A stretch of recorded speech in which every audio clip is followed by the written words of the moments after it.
the first mission of the Mission Valencia 2030 Innovation Strategy, with the aim of transform Valencia into a climate-neutral city. The Misión Climática is one of the 4 priority areas of the project for Valencia European Green Capital 2024, together with the improvement of the city's green infrastructure, sustainable mobility and recovery of public space and healthy eating. I would like to wish you a pleasant, productive stay in our city, and that the collective effort that we will make in the next day will be fruitful. Thank you very much.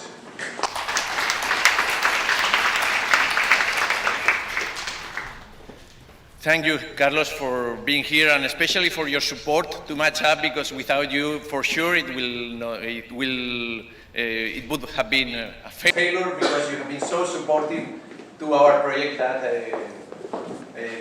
because of you, maybe we are here today. So thank you.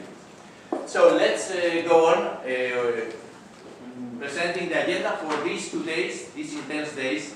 We were going to discuss about some topics for today. The main guideline for this event will be the transition from fossil energy systems to the climate action cities.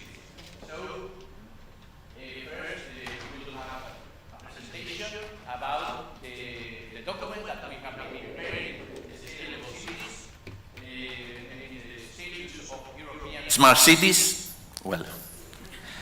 And then we will have a round table with some representatives from different levels of European, national and local level for discussing about the climate neutral and smart cities mission. Then we will have a presentation about a project in which we are involved in the city of Valencia related to artificial intelligence and smart cities. And we will have a representative from the Spanish network of smart cities that will explain how we are working together. So if we could have the agenda on the screen. Yes, thank you. So I've forgotten the outcomes of my chat, that is the hosting project in a way. And here we have the first part of the today's meeting. Then we will start in 4 groups. We will be divided for discussing about 4 different topics. 2 of them related to renewable energy systems, another about mobility, and the other about energy refurbishment. Then we will be divided in 4 rooms related to the practicalities. 2 of the groups will stay here, and the other will be in the factory and visual room. You should have to go upstairs. You have here the stairs, just to the left of this room. And after that, after presenting this, we will have the lunch break. Before, we will have a coffee break after the panel about the mission. And in the afternoon, could you move down, please? Well, in the afternoon, the workshops will be carried out, because before lunch, the solution packages will be presented so as to make a general context of what we are going to work with. And after this, after these workshops that will be divided in 4 steps, we will have a meeting with the city coordinators group, and it will be an opportunity to establish new links and work with other cities with which we could have in the future. Maybe we could establish or create consortiums, partnerships that could be interesting. And after this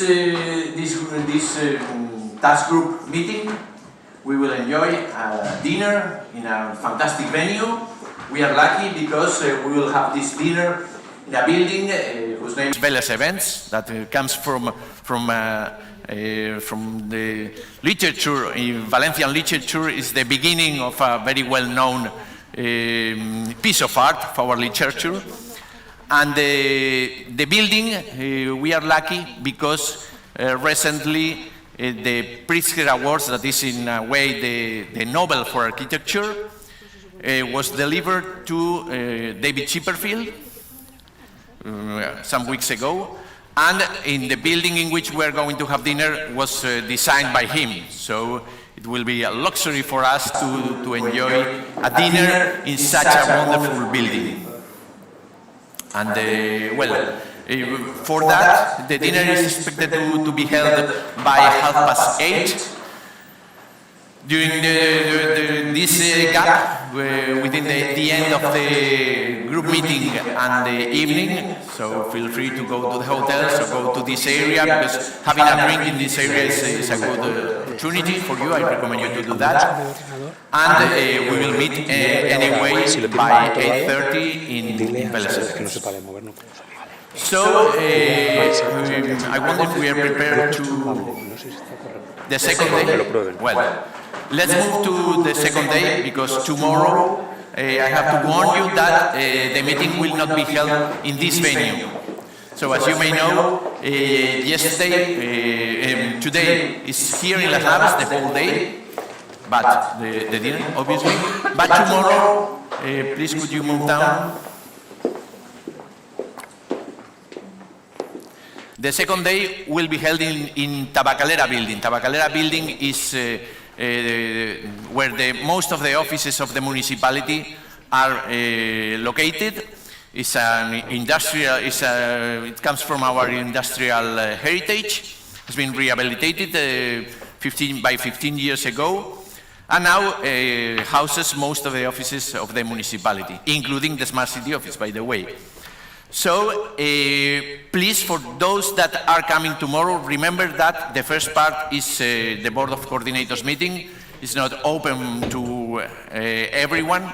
It's a closed meeting, but after this reduced meeting, we will start with the open session.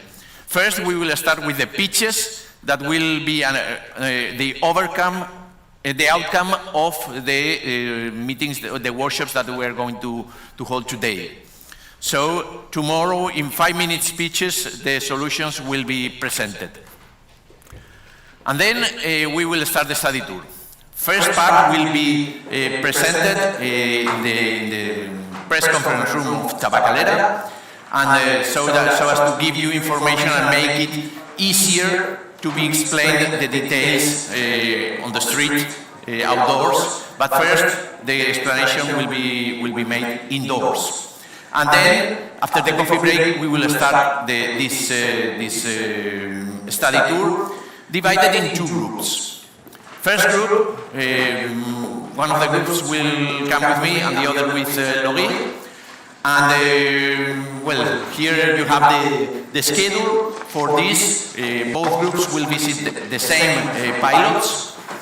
As you can see, one of the groups will start in Tabacalera, and the other will start moving to the energy office, and then will end in Tabacalera. Anyway, please, tomorrow I would like to ask you for being respectful with the times, because the agenda for the study tour especially is very tight, so we have to be very respectful with the times, and if we have delays from the beginning, we could have some problems. So please, for those who are attending tomorrow, be there by 9:30, because you will have to get to the room, and it's not in the entrance of the building, so you need probably 5 minutes to get to the press conference room. So for those who will attending the Board of Coordinators, please be by 8:15, and for the rest, please by 9:30, okay?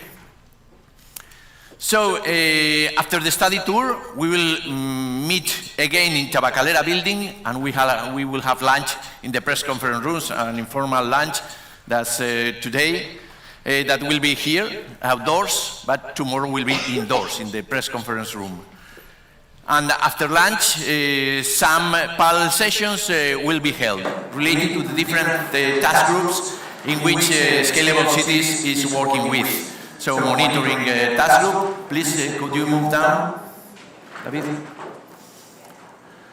the groups of the city coordinators task group, replication task group, and monitoring task group. And at the same time, we will have a business model and financing task group meeting. And by 4 in the afternoon, we are expected to finish this meeting. So this is the agenda for these intense 2 days. I wish you that you enjoy the event. We have put a lot of effort to make it happen and to make it the best for you. And especially, I would like to express my gratitude to the team that have been working with me in this case for the organization, especially Logui and the Las Naves team. And of course, Scalable Cities Secretariat, Philippe, and your team that we have been having quite a lot of meetings so as to arrive at this point. I remember some months ago when I was the chair of the board of coordinators, when we committed to host this event in Valencia. The idea was received quite well. And then today, finally, we are here. We have done it. And we expect to have a nice meeting and interesting for you. So thank you. And we will start with the presentation of the status of European smart cities. With us, thank you.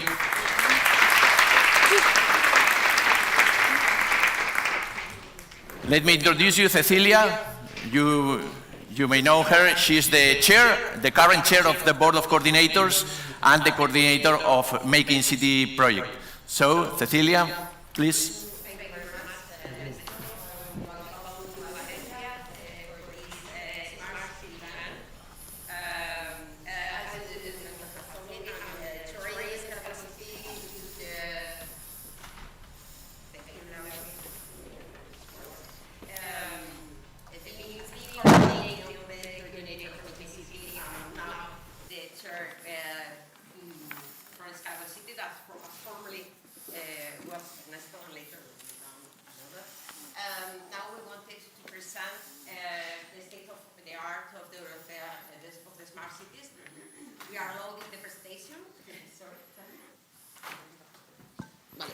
Thank you.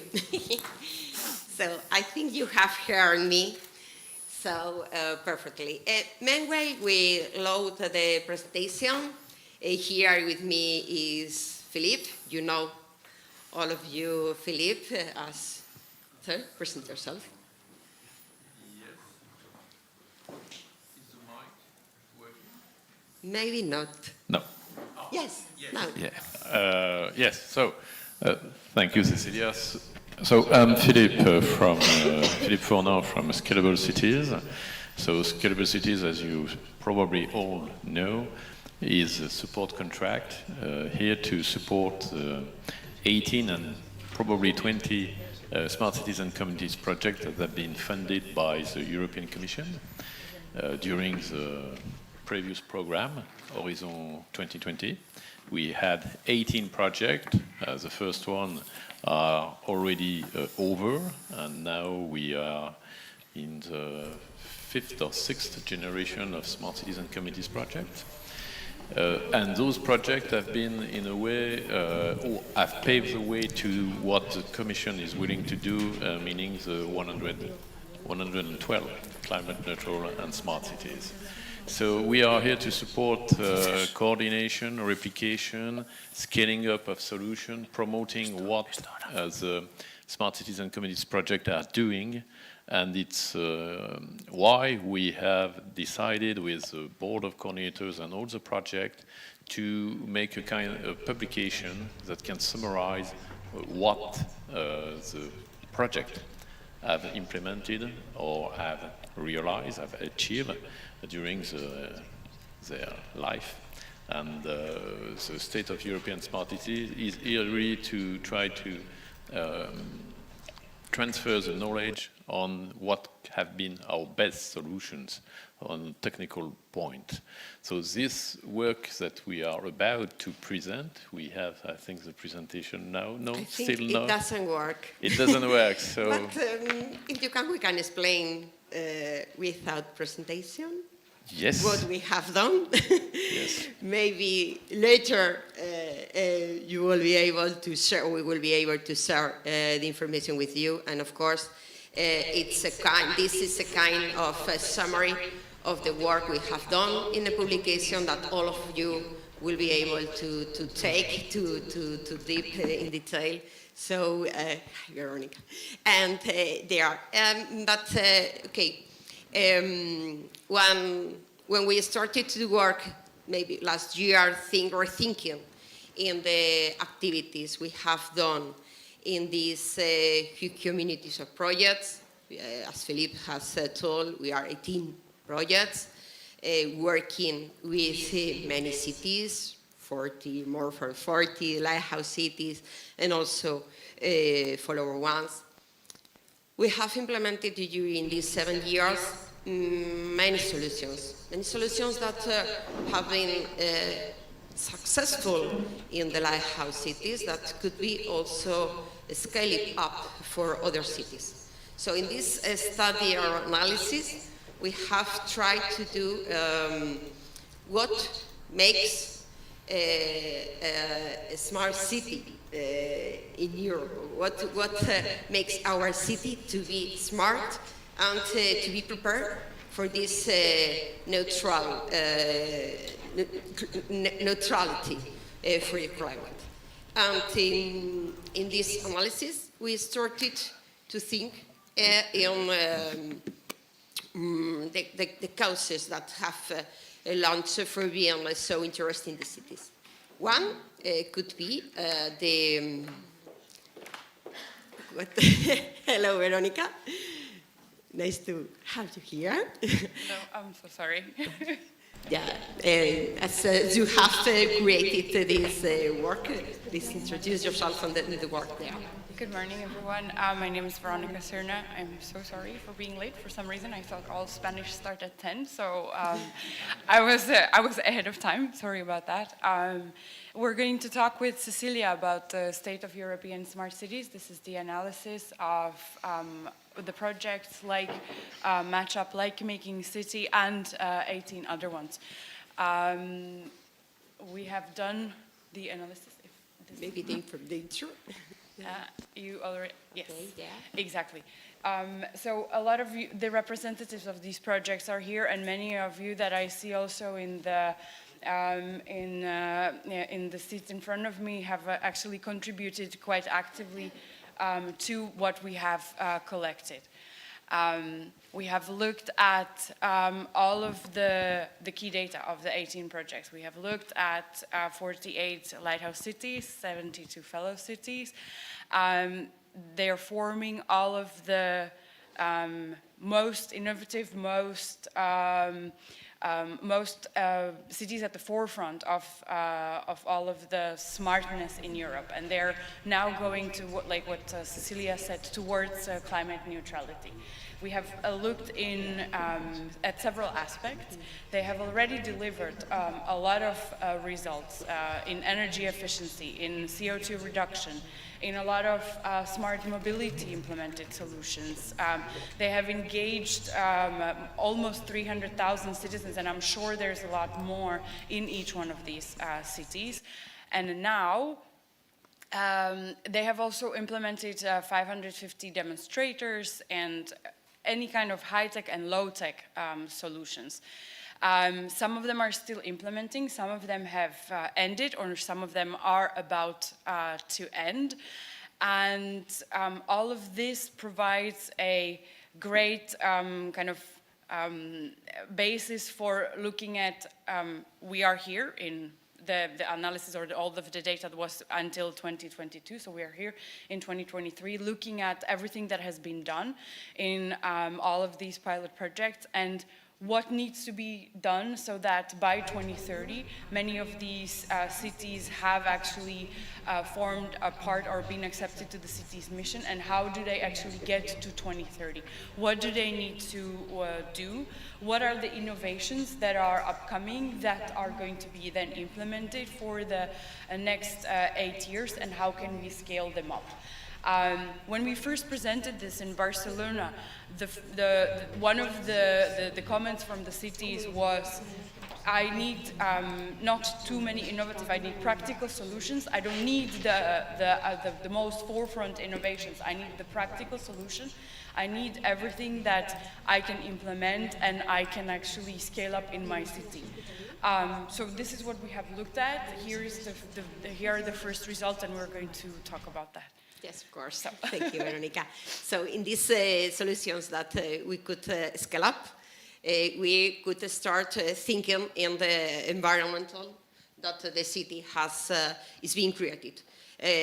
Different stakeholders around smart and climate neutral city are growing up. We have to think from citizens to governance, from technical stakeholders and other more financial ones. So these relationships between them are being changed around. We have been working with these projects. Now, the structure inside the cities are being changed, in fact. Changing through the citizens' behaviors of the citizen claims and the proposals that the technological bodies do it. So how to manage these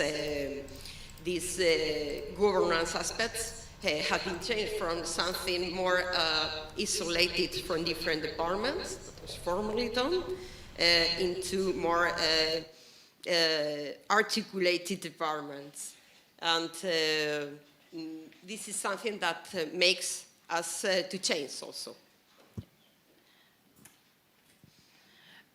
In terms of new entities within cities and within the governments, there are also new partnerships. Cities are opening up, and what we see is that there is a strong need for a lot more project management staff. There is a strong need for working a lot closely with a whole ecosystem of stakeholders, something that cities were not used to do before. However, the key issue to tackle, for example, also in the next upcoming 8 years, is to tackle the knowledge management. How do we in the city actually gather the knowledge? How do we share it? What is private, what is public, and how do we apply that in the relationship to our internal departments, but also to the external stakeholders, specifically also to private companies, and how do we manage the knowledge sharing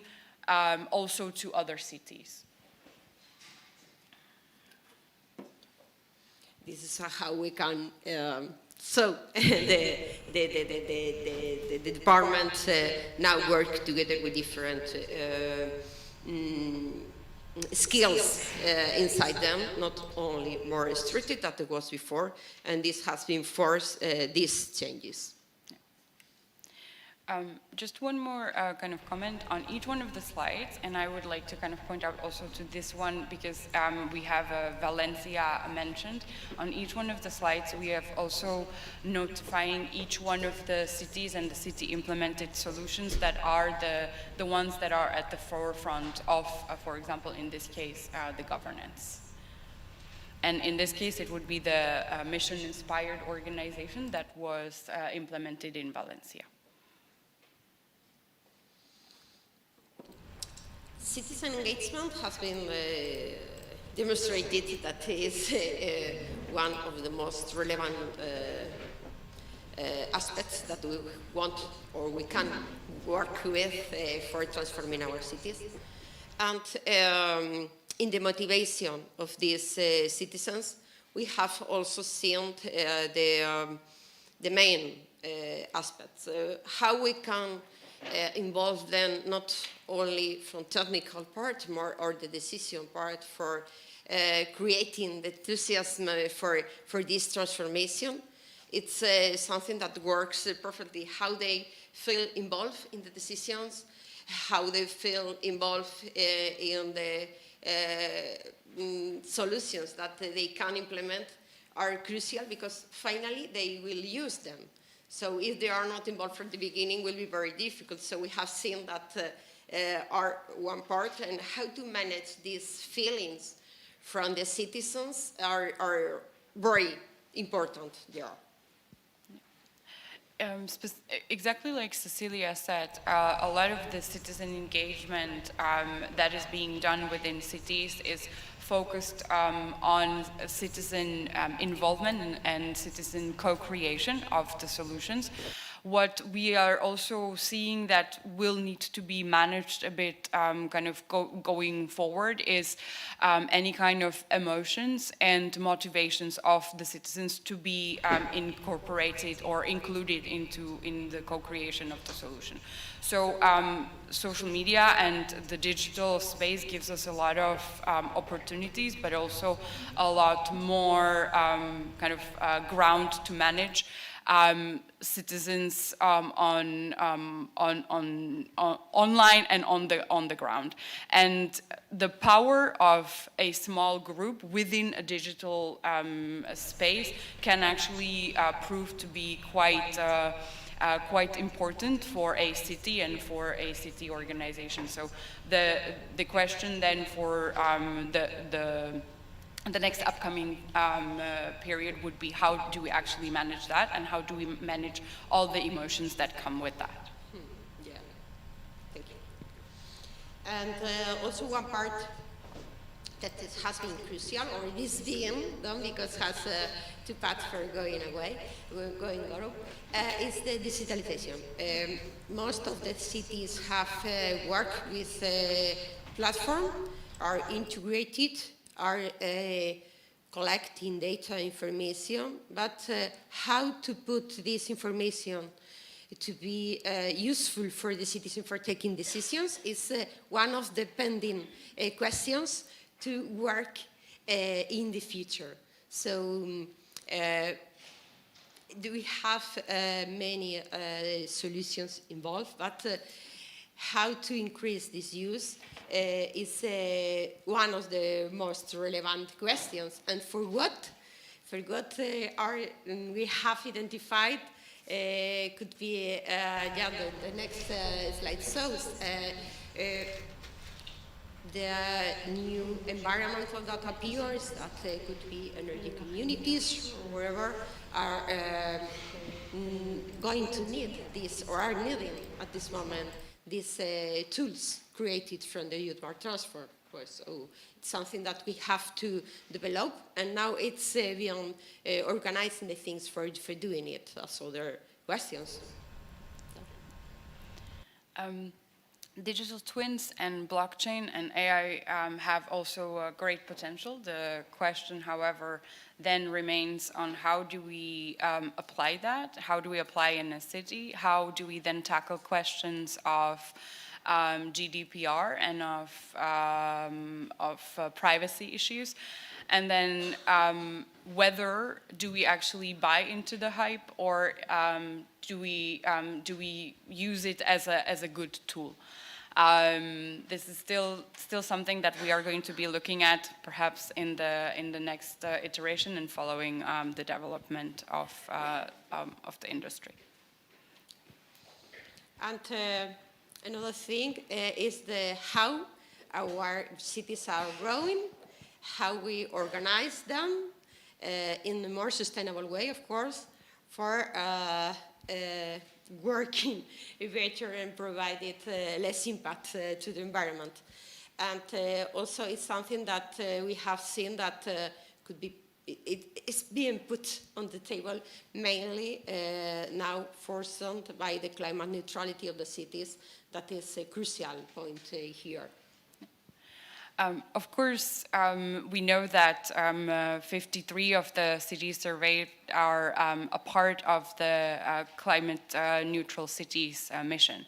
But in order to hit the net zero targets in all the cities, we see a strong need for a lot of more investment in the urban tech that will actually enable that. So the innovations and the developments that are happening in the overall ecosystem and externally are then also influencing on what needs to happen on the city ground. Yeah, and the model that we could grow has been studied and controlled, of course, and the cities can help this sustainable growing, offering projects certified and also helping through the tenders that they launch in this way. The opportunities that are coming from the tech is one, and then the offers that the cities can actually provide that are there, and it's exactly like Cecilia said that. The cities are the ones that can actually provide the safe investment and can influence all of the sustainability of the projects through their tenders. This is definitely the trend that we see, and it should influence also the overall ecosystem. So not only that the external world is influencing the city and the city needs, but the other way around, the city is actually by providing this space for investment is influencing the ecosystem towards more sustainability and towards growth for good. Yeah, and in this growing up and this allowing for how the cities can fund, can solution the funding gap, it's also taking in consideration moving funds on it from European aspects or more from local ones, and going in this way. In some of the solutions that we have looked at and that we have analyzed, there were solutions on how to actually provide alternative ways of financing, because the gap is between the city on one hand operating in one way on long-term solutions, and on the others the financiers not understanding the return on investment or the intangibility of some of the returns. And so bringing these closer together through other and innovative solutions, through innovative financing is one of the key challenges. And that brings me to the next one, is because we the tension between the city and the investment of the innovation, but for accelerating towards reaching the 2030 climate neutral goals, really necessitates new different type of implementation that combines financing, that combines the project management and the new type of skills, the new type of organizations. So there is a very good example for that in the city special purpose vehicle, which is a entity that we have looked at as a entity that supports all of this, but is a lot more flexible, is a lot more operational, is a lot more quicker in reaction to the external market, but also can implement within the city and can then operate within the city with great success. So how do we scale this up? And I know that you will be looking at that a bit later today as well. Yeah, how to organize it, the city has, of course, this idea of doing it, and the governance could drive this transition with the challenge of the funding and with the help of the digitalization and the citizens, in fact. When we did the study, we also asked all of the project coordinators and key people from the implementation of the projects, the city representatives, what do they feel is the most important in a smart city, and what is, in their view, the state of the art in 2022. So we've heard a lot about the collaboration. We heard a lot about bold city visions. We heard about transition to climate neutrality and rigorous impact assessment and financing, and taking all of that has been done and then scale it up and replicate it. But the most we heard about was that this is a fantastic network of experts learning from each other first and foremost to actually do all of that, to actually create these bold city visions. And this is, I will let Cecilia to say it because it's her quote. Yeah, that's my feeling. We are a family working together for the for the city transition. So we have learned from one to other, from one part to others. So we work, we are growing up together on it. So in fact, this is the feeling that we have with this network. So in the findings, we did find that given all of the examples, collecting the 550 demonstrations, looking at the 120 cities, and really bringing up all the most innovative solutions, there is really no one size fits all. So we cannot give you this one single blueprint, but the city is always and first and foremost centered around the citizens. The technology, the innovations, the business models, the governance, the financing are all tools to enable this, so that the city can actually be there for its citizens. Yeah. Thank you, everybody, for attending. And thank you, Verónica. Te van a poner esto. Thank you. Veronica, please stay here. So let me introduce you the panelists for this session, in which we are going to discuss about the transition from positive energy districts to climate neutral cities. First, please, Julio. We have here with us Julio Lumbreras. He's representing two bodies today. Please, do you have two hats for today? Julio, thank you for coming. He's from Universidad Politécnica de Madrid. He's member of Net Zero Cities. At the same time, he's leading the Spanish Mirror Group, whose name is CTS, in which 8 Spanish cities are working together for this mission issue. So, please have a seat. Next, we have with us Mar Ferrer. She's part of the Valencian mission team, working together with the municipality. And she's the expert that will talk about the Valencia experience in this case. And last but not least, we have here again Cecilia. Cecilia, the chair. She will be representing again Scalable Cities as the current chair, and they will be all moderated by Veronica. So thank you. Let's start. Thank you very much, and thank you all to the panel. Thank you for being here. We've already heard all your great acclamations for, and so if you can just, in the first introductory round, if you can have a look. We've seen the state of the art of the smart cities. We've seen the key innovations, and also the suggestion for the recommendations. We see that the cities are gearing up for climate neutrality towards 2030.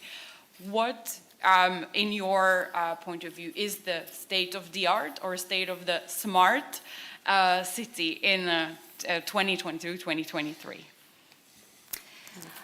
Hello. So, as Ernesto said, well, I'm Mar Ferrer. I'm here representing the City Vision, and well, I would start by two things. So, one thing is like effectively that we are working in this climate neutral and smart cities mission, right? So the smart part is inside the title, as it is this new overarching framework of the European Union in the way that the Green Deal is related to digitalization, right? So that would be like my first point, like how so the smart cities indeed are in this new trend or new view, new vision of putting this digitalization to the service of the Green Deal, so the sustainable cities. And then the second point, I would say, like from the experience of Valencia, and you mentioned, empowering the citizens and the co-creation is extremely important. So, like, smartness is not only in the innovation and the technology, but also in the creation of joint services and the governance. So, I guess we will have more space later to speak of the governance of Valencia, right? But just to say that effectively the mission-oriented organization started with creating visions for the city of Valencia in different ways, and co-created with the citizens. So we started saying like with workshops and imagining the city in different ways, like a healthy city, a sustainable city, like a shared city, and so this, and also a Mediterranean city and entrepreneurial city, and so these views, these visions were like the first idea of what the missions should be, instead of just putting, you know, climate mission. So and being fed by by the needs and the demands of the citizens and the shared dream. So that would be like the first idea on it. Thank you. Thank you very much. No, you first, please. Sure. Okay. Well, thank you so much. First of all, thank you, Philippe and Ernesto and the organizers for inviting us here. And as Philippe was saying, I'm hearing two hats because sorry. So I was saying thank you for inviting Philippe and Ernesto again. And I'm wearing two hats because I'm part of the cities mission in Europe. I was in the board that designed the mission, and now I'm in the implementing phase, working at the European platform, but also at the Spanish platform. So I'll try to summarize how I see things, and maybe then we can go into the details. So you were talking before, from my perspective, about two very important things, is how to transform a city at the pace or speed and at the scale we need, right? Because the problem is that if we want to be climate neutral by 2030, that's tomorrow. And we have to change so many things so quickly that it's really hard. Think of Valencia, 800,000 people. If you want to transform all the mobility system in 8 years, or to retrofit all the buildings in 8 years, that sounds crazy, right? Or at least very difficult. And the point I'm bringing here is that probably we have the solutions, we have the technological possibilities, but the problem is how can we make this happen at such a pace, speed, and scale, right? And then I think we have to go into the house, into the how can we do that, into the tools, into the instruments. And Mark was talking about smartness not only in terms of technology, but also in terms of governance and these kind of things. And I think that's one of the critical issues. And what we are doing in Europe is using this mission as an umbrella, as a framework where cities can do this at the speed that is needed, right? And maybe it's hard to summarize, and I don't know how you want to lead the conversation, but if there is barriers that cities are facing, if I need to summarize in one, I would say silos. So we are facing silos in so many different ways. And the main idea of the mission and the cities, the 112 cities that are working on this, is finding ways to break down silos. If you think of a city, if you want to transform a city, first you find silos within the city council, right? Because there is the climate change department, the energy department, the transportation department, and they are not talking to each other. So the first thing is work collaboratively in the city council. You mentioned this in your presentation, and Valencia is a great example, and probably Mark will talk about this later, about the mission team that created here. They are meeting every Friday, so they are collaborating, so breaking down silos in the city council. And the mission is bringing this because it's asking cities to create these interdepartmental groups. First silo within the city council. Second silo, if you want to transform a city, you cannot work on the buildings separately from the mobility or transportation, separately from energy production. So you need to work breaking down silos across sectors. So you have to think in the city holistically.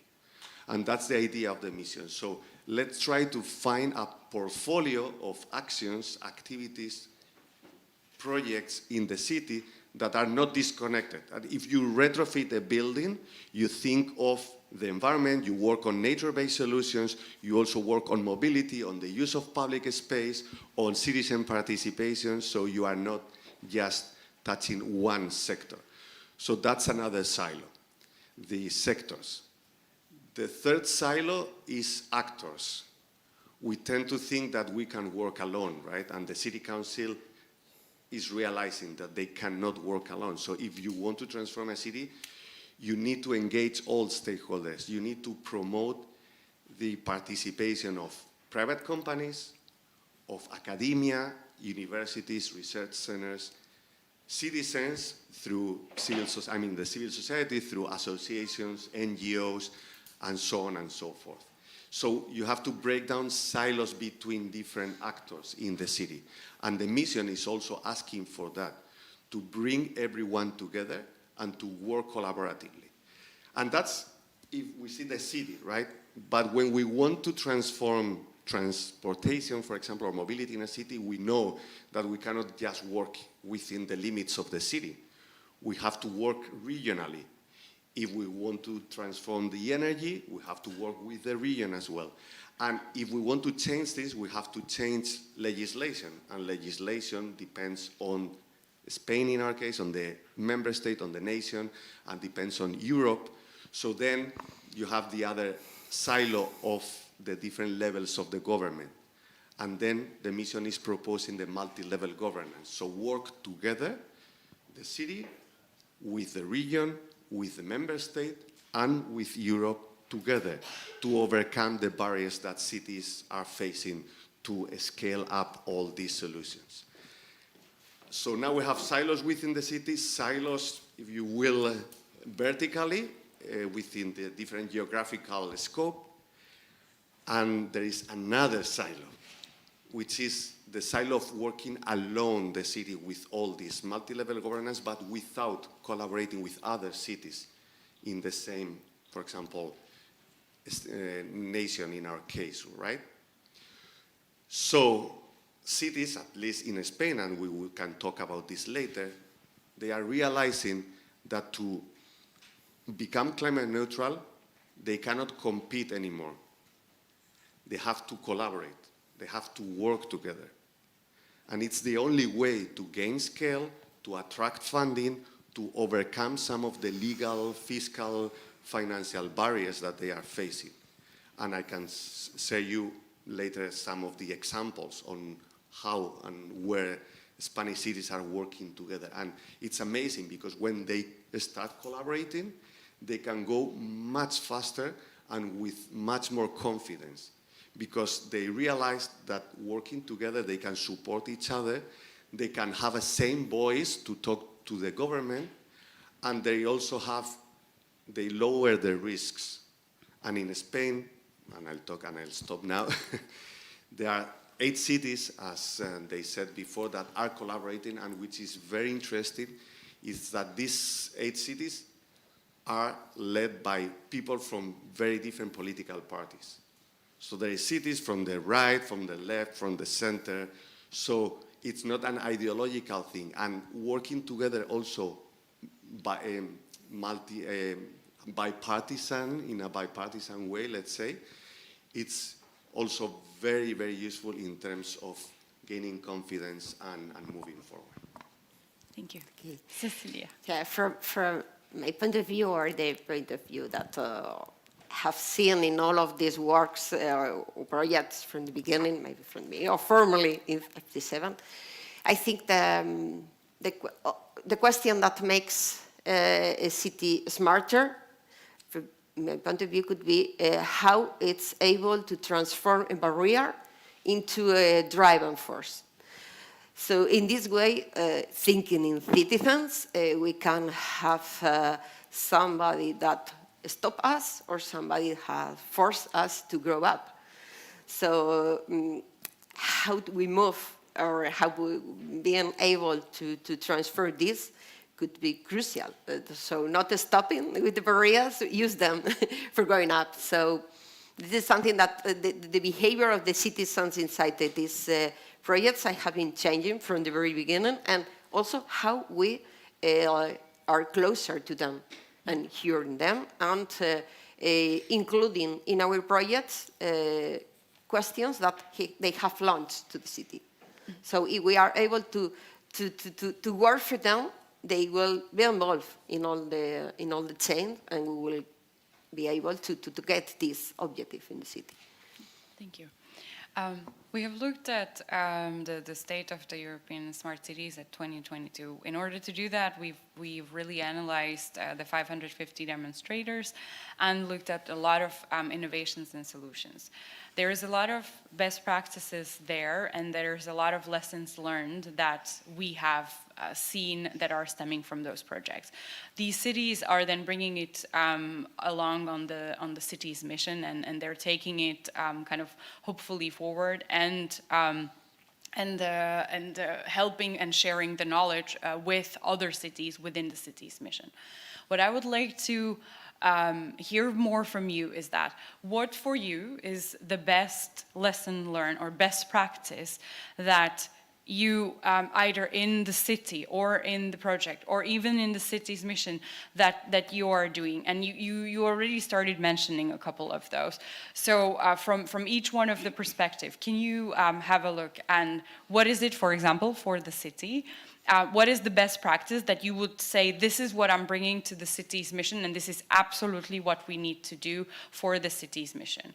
For Julio, you have started mentioning the collaboration between the Spanish cities. What within that collaboration, because we see these collaborations on national levels. We know that the German cities have a very strong collaboration and have actually succeeded to influence some of the legislative changes that they have needed in order to be able to implement their innovations. So what for the collaborative part of would be the best that you would say that needs to be put forward?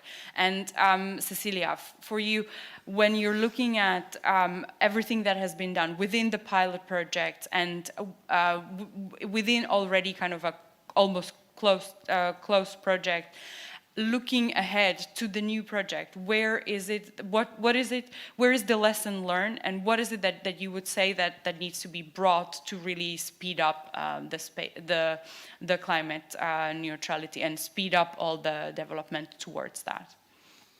So I will start with Mark. So, as you were mentioning before, right? So it's in the city of Valencia. One thing that has really show very, very largely is the governance and how we have started to break the silos right within the city council. So as Julio was saying, we have this mission team, and we have called the community of the mission. So because now, as you may know, we were developing as well the climate city contract, right, for the climate mission. And we have kind of formalized what we already were doing. And what we're doing is like 3 levels of implication. And the first one is the community of the mission, which is the mission team, which is a team that meets on a regular basis, on Fridays, weekly, and it's cross-sectoral. So it's we have people from experts from the Smart City office, like Ernesto himself, people from Las Naves, energy experts. We have from València Clima y Energía as well, energy experts. We have people from mobility, and we have people from the open government, the open data, which is extremely important in this smart city view. And sometimes we also have people from some businesses, from the private sector that come and they present some of their the projects related to the mission. So it's a space of sharing of projects and the state of the art of the projects, and also of creating a working plan for, like we are currently we're working on the working plan for the next year in order to effectively, for example, there's a model that we have developed for the climate city contract, right? So, but there's another model that from the Department of Mobility is starting to build up for the low emission zones projects, and so we need to make those, we need to be able to make those align and integrated, right? So, so that's one thing, for example, but another thing would be how to integrate all the indicators and all the monitoring with the Smart City platform, right? So all these things are key for the city not to do work, to do extra work and to repeat things and to cut efficiency. I mean, to have efficiencies and cut inefficiencies and align everyone on the same path. And so that's a very important core working group that we have. Then we have a second level, which is the transition team. And the transition team is a team that needs to be implemented in the near future, which is going to be like, we call it mesa de transición energética. We call it's like, how you call it, like a little, no, it's not. It's like organization meetings, but also with the private sector. Like lots of energy companies are in there, and so it's kind of an extension of this mission team, but including the private sector more widely. And then we have the mission, the third level is the Mission Alliance, which is based on the 5LX model. And so we have obviously the public sector, right, the city council. We have the private sector. We have, of course, the universities. We are developing a binomial. So we are, well, actually it was approved and signed last month. The city university binomial, where we have agreed strategic lines to work on towards the mission. To work jointly with both big universities in Valencia. And then we have the citizens, and we have included also the media, because for us it's very important to engage everyone in this transition, and obviously, as Julio was saying, we have short time, as we have very little time to be, and we need everyone to be on the boat. And to put everyone on the boat, we need to show how this mission is improving people's life in the end. And so in order to do this, we have a communication strategy that is implemented shared to the benefits of the mission, so how the mission is improving air quality for citizens, how the mission is improving having less traffic on the road, less noise, how nature-based solutions are improving like the possibilities of, the risk of climate change, like also adaptation. Another thing that is key in this view is like we have framed our mission not only climate mission, like neutral climate, but we have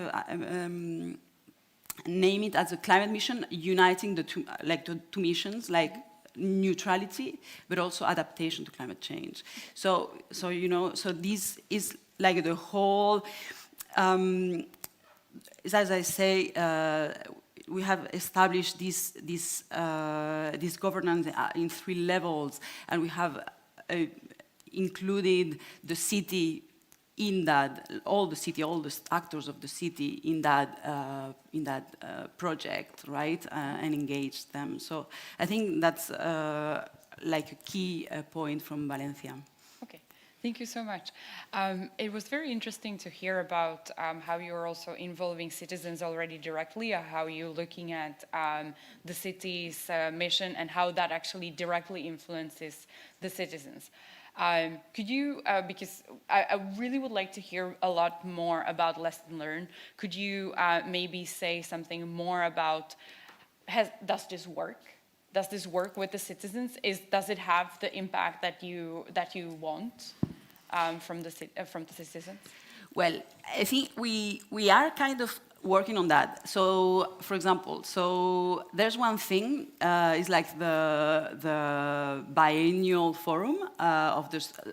So basically, here we have aligned the urban strategy with the mission, right? So in that sense, the Urban Forum, which is a biennial meeting with the citizens, and that will have take place next year again in May. There is a direct, listening and to the citizens and a workshop. I think. And also, Las Naves is quite potent in communicating. Like even last Sunday we had a festival, like to engage young people, and also like not only young people, and in the missions and communicate and everything. So I think it is difficult, because all these technical issues, like words and processes, are difficult to translate to layman terms, and as we were saying, like in terms of benefits. But I think for us, it's key to have the citizens, as I said, in the co-creation of the strategy. So for that, it has been a success. Now, it is true that we are entering a year where the implementation of this alliance is key, and with particular commitments of each stakeholder. So we are starting to receive some letters of some commitments of the private sector and everything. And we are preparing also a web where citizens could align themselves to the mission. But obviously, for the citizenship is the more difficult, like to follow, to monitor the progress and everything, right? So. But in the sense, the idea is also to, I bet like Valencia won the Green Capital for 2024. So the idea is also to use this year, also next year, to make it really permeate in the citizenship, and to translate everything through all these planned events and space for listening the citizenship. And so I think is the more difficult part, but I think we are improving and we are getting there little by little. Thank you. And I didn't mean to put you on the spot. It was more just to kind of reflect also, because I know that I'm going to ask now Cecilia from the project also, what are the lessons learned? And maybe there is also elements that can be also learned from everything that has been done already in the state of the art, and from the other cities, because then I want to talk about the collaboration. But first, Cecilia,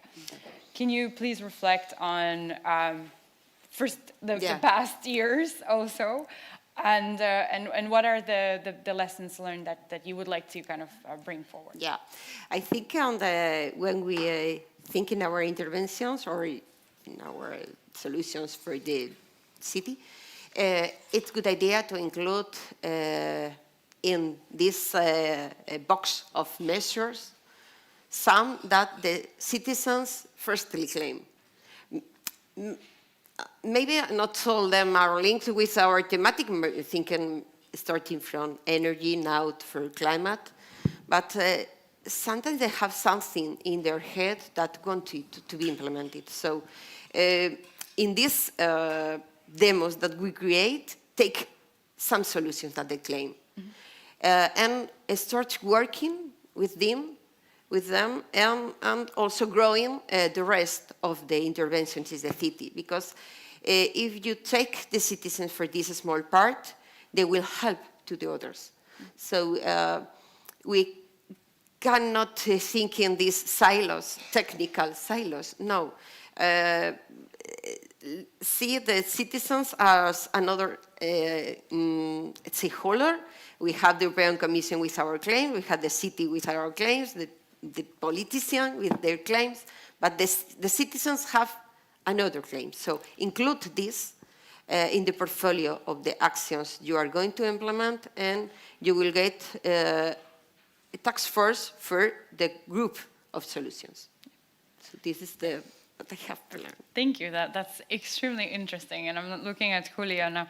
How would you take this, and how can you, for example, look at a lesson learned that Cecilia is offering, and how can that be, for example, shared within the network of the Spanish cities? If you can talk a bit more about the best practices of exchanging and sharing knowledge between the cities, and then how that feeds into the mission. Thank you. So I think it must sound weird, and I try to explain. I think we have to move to a collaboration 2.0, right? So rather than sharing knowledge, working together. So it's what we call radical collaboration, right? So we tend to stay in a room and share best practices, but it's hard because maybe context is different, there is cultural differences, it's hard to understand something that you were not involved in. So what we are trying to do is to move from sharing knowledge to work together.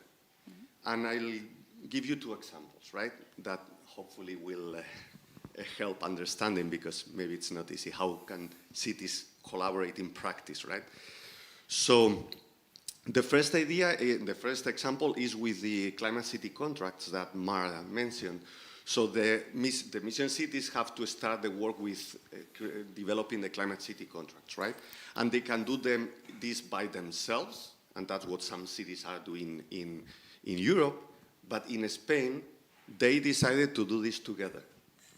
So they have been meeting every Monday for 1.5 hours for the last 8 months, and they are using the same tool. So the climate city contract consists of 3 pieces, right? One, a political commitment from the city, from the mayor and the political parties, then a climate action plan, which lands this commitment into action, so it's a roadmap towards climate neutrality with specific actions, and then the climate investment plan, which means how much this will cost, what are the investments, what are the benefits, so what are the energy savings and the cost savings and co-benefits, so health improvements, job creation, increased value of assets, and so on. And how can we find financial instruments, vehicles to get the money, right? So these are the three pieces, plus, as Mark mentioned, the collective leadership, so bringing all the stakeholders to sign and commit to this, right? But with these three pieces. So the Spanish cities used an economic model that was available, and all the 7 cities were working together in using the same methodologies to estimate emissions, current emissions and for 2030, to estimate the impact in terms of emission reductions linked to the actions that are in the action plan, and estimating jointly the investments, the benefits, and finding financial instruments. So that's an example, and they were for 8 months working together using the same model, exchanging and sharing their advancements and working together, right? And this reduced the risk for the cities because they feel that they are in a team, you know, on the same group moving forward. They also reduce problems in terms of finding fundings, and so on and so forth, right? That's one example, and Mar has been working very intensely on this in the last 8 months, so she can talk to this in more detail if you want.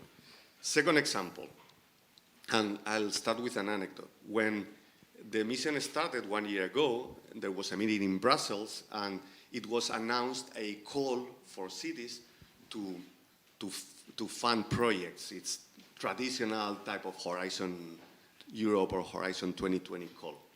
And we were there, 112 cities, and the Spanish cities, after listening to the explanation of the call, they were saying, what? So we have been learning and we've understood that we need to collaborate, and now you are asking us, European Commission, to compete between ourselves to get some funding when we want to collaborate? Are you kidding me? And they were negotiating with the Commission, and finally the Commission agreed to offer the possibility to apply for getting the fund as a group of cities rather than individual cities. So what Spanish cities did is they applied, and they just received the funding 1 month ago. They were selected. They asked to implement a project to retrofit buildings in these 7 cities working together. And Emilio is an expert on this, and he knows what the cities are doing. And what they are doing is they have identified neighborhoods in each city, and they will be working together on implementing the retrofitting using the same tools, using the same procedures for public procurement, using the same methodologies for the diagnosis, for the strategic planning, and working together on finding and developing innovative financial instruments to bring the money. So rather than just, I know how to do and then I share and you learn from me, no, we work together. We find together different ways, and we gain scale, which is very important in terms of attracting funding. Thank you very much. That was extremely interesting and brings me to the next question, or brings me to the next point.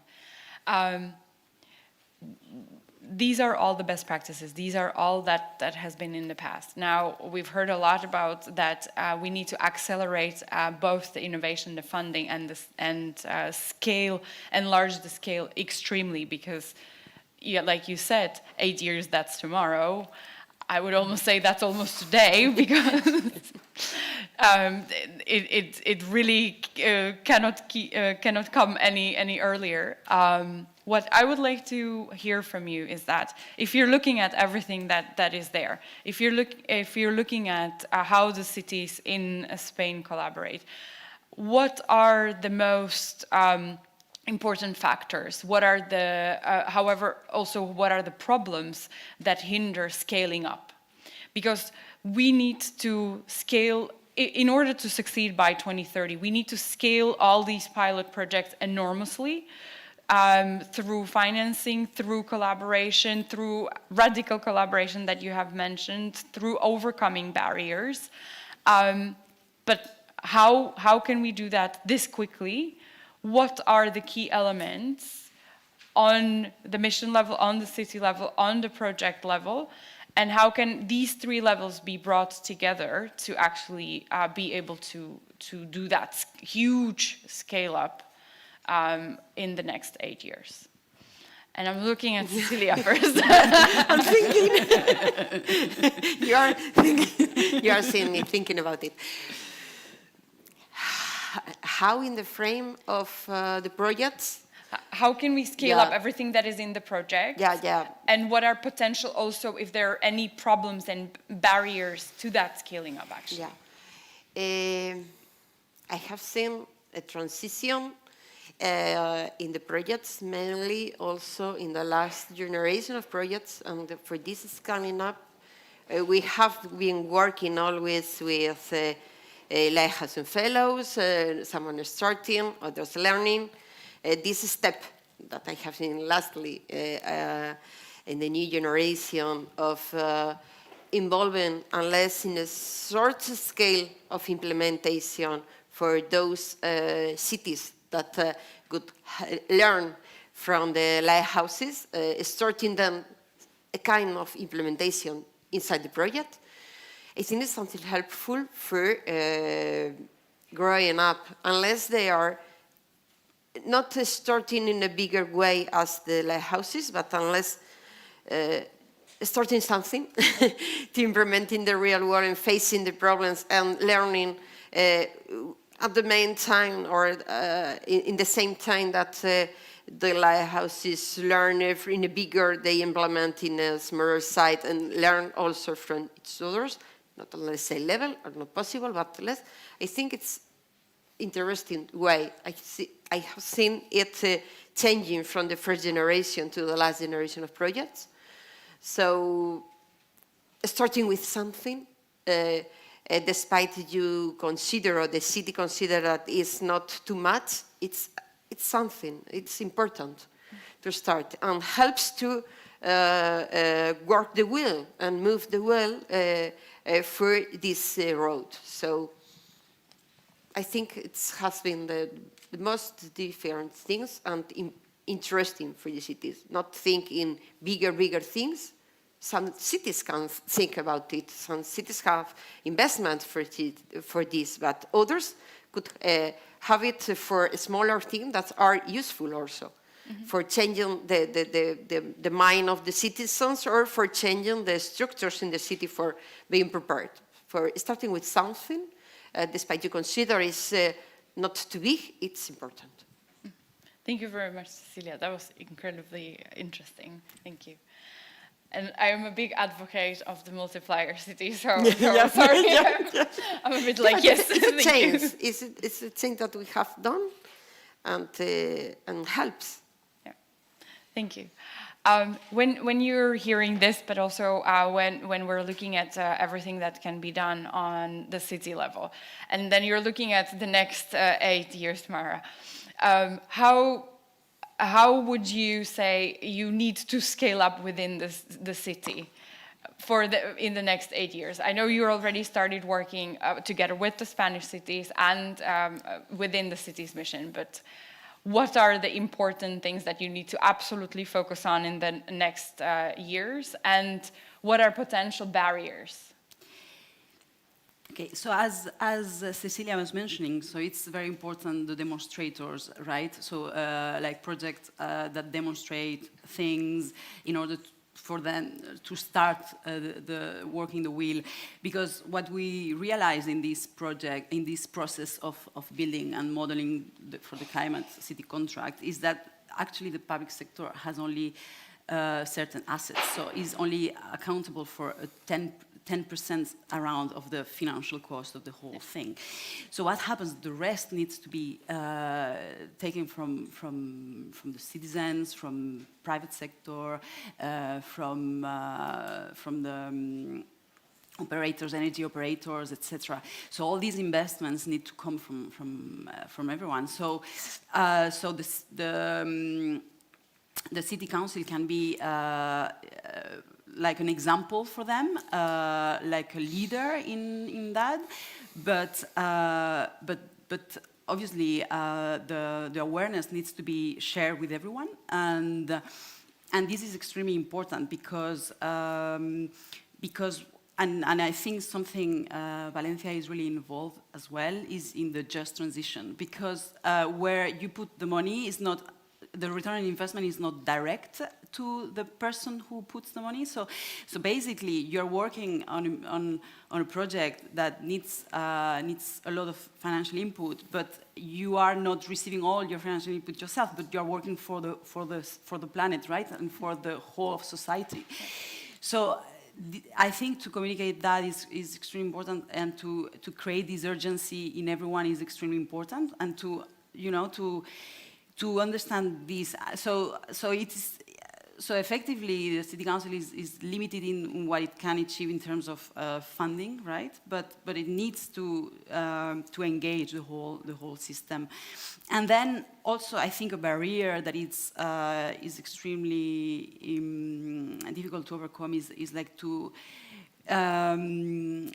design bankable projects, and like cities are struggling extremely in this. How to effectively design projects that can attract funding from banks and from the private sector, because effectively the return on investment is not as quick as the normal one, right? So new innovative ways of funding need to be addressed. So we need to work in that sense collaboratively with the other cities to push on to the European Union and to the banks and everyone to find innovative ways to fund all this stuff. Also, like, citizens cannot access some credit the same way the City Council can, and so mixed solutions need to be addressed in that sense. So I think that those things need to be really addressed in the coming years.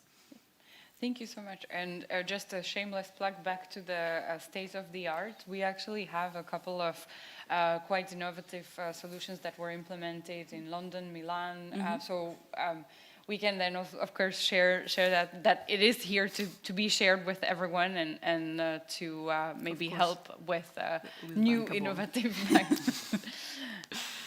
And then Julio, what in terms of scaling up, so if 2030 is indeed tomorrow, what really do we need to focus on, and what do we need to kind of be aware of when it comes to barriers? Well, it's a great question and hard to answer. So I would move a bit forward on the radical collaboration, right, that we were mentioning before. We talked about radical collaboration between cities, and now I want to talk about radical collaboration between stakeholders. And it's what Mar mentioned. So I think it's so hard that what we need is collective intelligence in place, right? Mm-hmm. So we need to bring everyone and think together, how can we make this happen, right? And we need the private sector, the finance sector, we need the universities, we need civil society, we need the public sector. So we need all working together and finding new solutions, and I would say also new business models. Mm-hmm. Because the technology is there in many of the sectors, but the problem is the business model. So for example, like electric cars are there, and they are more expensive. But if we find a business model where you can buy your electric car cheaper than the one, and you return the investment throughout the energy savings in 4 or 5 years, like the energy services for a house, for solar panels or whatever, you can maybe scale this up much quicker, right? But we need to work this together, right? And I would say, so 2 elements to do that. First, I would say thinking with a portfolio approach. So if we only work on one bankable project, then there will only be the most profitable ideas that will start being in place. But if you look at the city with a portfolio of different projects with different return on investments, and if you try to bring money from investment banks or funds or whatever, and looking at the city as a whole, maybe you can have some projects that are very bankable or with a return on investment in 3, 4 years, 5 years, like solar panels, but others that could come would have a lower interest rate or whatever, and with the portfolio you can make more sense of a real transformation of the city. And second, so portfolio approach, and second, the main thing for me is how you can promote this radical collaboration between stakeholders, because the main barrier is that there is no space to do that. There is no space to work together. Or there is some spaces, but where do you have a safe space to bring together banks, utilities, manufacturers, industry, private companies, but with civil society, with NGOs, associations, with academia, and with the city council, or with the local government and regional and national government? Where is this place? Valencia, for example, with this Just Transition Roundtable for energy just transition, they are working on creating these safe spaces. So I think we have to focus on creating the conditions, a kind of Chatham House rules for these spaces, because there is lots of conflicts of interest. So what are companies saying? I don't want to participate in a roundtable with the city council because then I cannot apply for the public procurement, because then I could be excluded from the process because I was talking with them before. And on the other hand, the NGOs don't want to talk to the private companies because they think they are only looking for profit, and so on.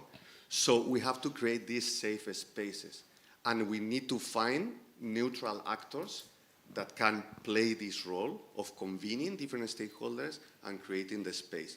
And then I will claim for the role of universities, and in particular public universities, that can move from just teaching and researching to also transforming our society, creating these spaces, because in many countries they are the only neutral actor that can play this role.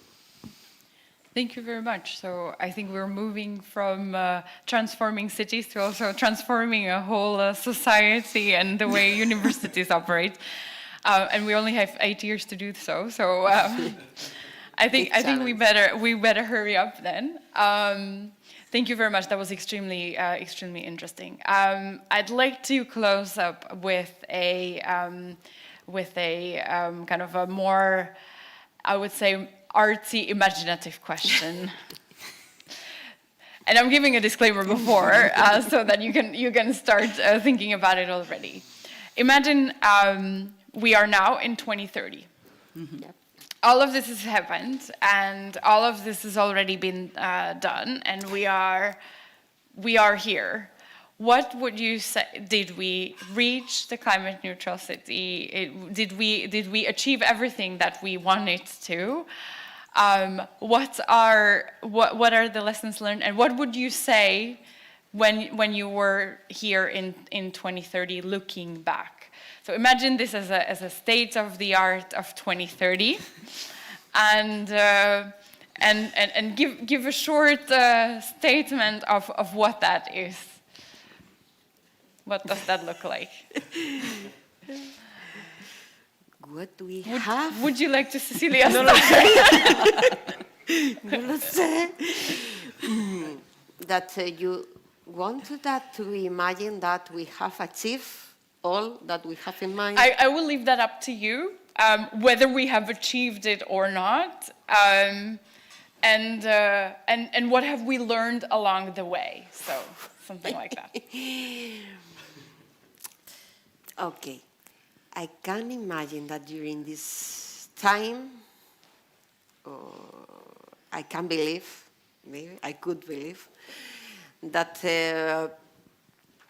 this collaboration structure has been I think will be maintained more or less in the same way, because for running them, we have to mix different interests, and I think different to mix them. But okay, we will go on in these collaborative questions. But I see that the cities will be transformed as we have been seeing, with more mix of uses, and obviously transform the mobility, I'm sure. I don't know how, but good. It's here, the transformation of the mobility. There are questions also involving more aspects inside the city, maybe. And still pending, I think that could be still pending, other questions more than the climate aspects, I think, are more difficult to reach than energy ones. And I could see that, yes, the city could use less energy, sure. Citizens, I don't know if less energy or transform the vectors of the energy, maybe transform the vectors. I see more people using electric bikes, but not walking. So it's something that could be good at the beginning, but from my point of view, not good. So maybe in this 2030, we should decrease the use of electrical movement and transform it into walking one. So I think this could be the new challenge after transforming our cities. Perfect. Thank you so much, Cecilia. That's a very interesting picture of 2030. I can already see that, and I hope that we tackle also the electric bike challenge in 2030. Yeah. So as for me, so I see 2030. Well, that's a little bit my wish. I'm not sure, but where we have an empowered citizen, right? And working collaboratively and having created like communities and having changed their mind in terms of how they live, and their lifestyle. So because I see mobility to become mobility as a service, not so much as owning like property and you know, and even so with buildings, so a little bit a shift in ownership status, right? So where we kind of share and we see things as a little bit more flexible and temporary in the sense, like, you know, seasonal somehow in the mind, and where we kind of even produce energy. So not only we save, but we produce energy. And there's also these things.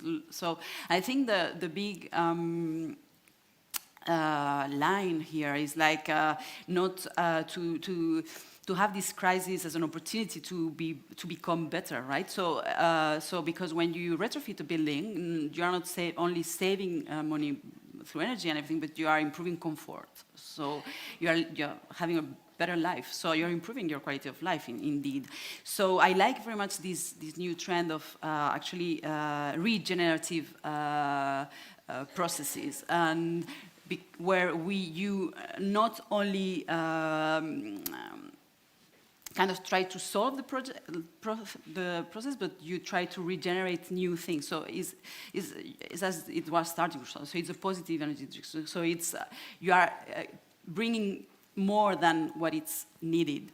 And in the same sense, you know, like neutrality is seen in the mission is only scope 1, 2 plus waste. So there's also scope 3 that needs to be addressed. So I imagine that we already have addressed this, you know, because we we were, you know, by putting measures in scope 1 and 2, we were conscious of scope 3, and we were already implementing, you know, this positive mindset, you know, we add more than we just restore, right? So I think that's Thank you. That's extremely interesting. Julio. Well, the difficulty Where- of the questions are increasing. So, no, and I couldn't agree more with Cecilia and Mark, because I mean, it's what I also think, so it's hard to add something. But I would want to say that maybe I would love to have human-centered city, right? A healthier city. And if we were thinking about this 4 or 5 years ago, maybe it would have been hard. But now, after the pandemic, we experienced a different kind of city. So we don't need to just figure out how this will be, but we experienced this. And while the pandemic, we realized probably that we want greener cities with more green spaces. We want cities that are walkable, cyclable. We want cities where we can connect with others, so we are not just moving around without any social connection. And that's what I would want to have in 2030, this more well-being, or as Mark was saying, with a higher quality of life in the city, and more focused on the people rather than on cars and other things. But you asked a very interesting question about how, if you look backwards, how would you like this to be, right? And for me, maybe the most important thing is the process. So not just where we reach, because if we think maybe 10 years ago, if we were thinking about cell phones, 10 years ago, who would have imagined that we would have this kind of cell phones, smartphones now? Probably nobody would imagine this. And so probably we can really transform our cities in 8 years, because we can develop something very new. But for me, the most important thing is the process. So how can we do this in an enjoyable way? How can we work together? How can we not only work hard, but also celebrate, also live our lives, because we'll die in some years, hopefully quite long from now. And I think it's important also we enjoy the process and work together in a different way.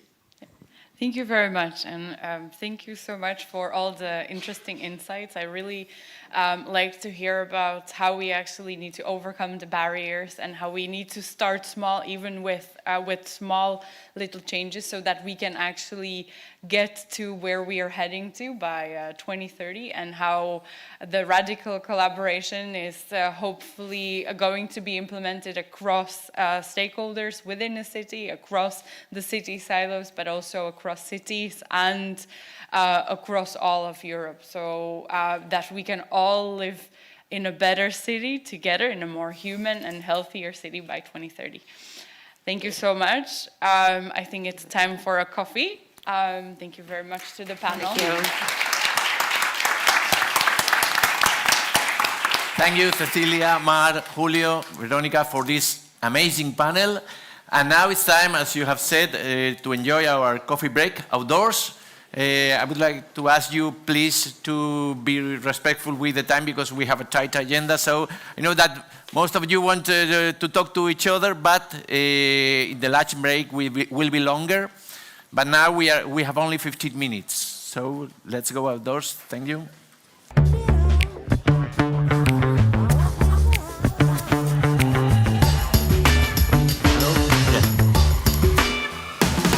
So welcome again. Let's go on with the morning session.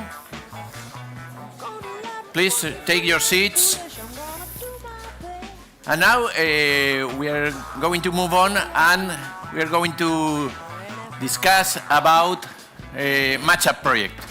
Matchup project, as you may know, is one of the 18 lighthouse projects that are part of this Scalable Cities group.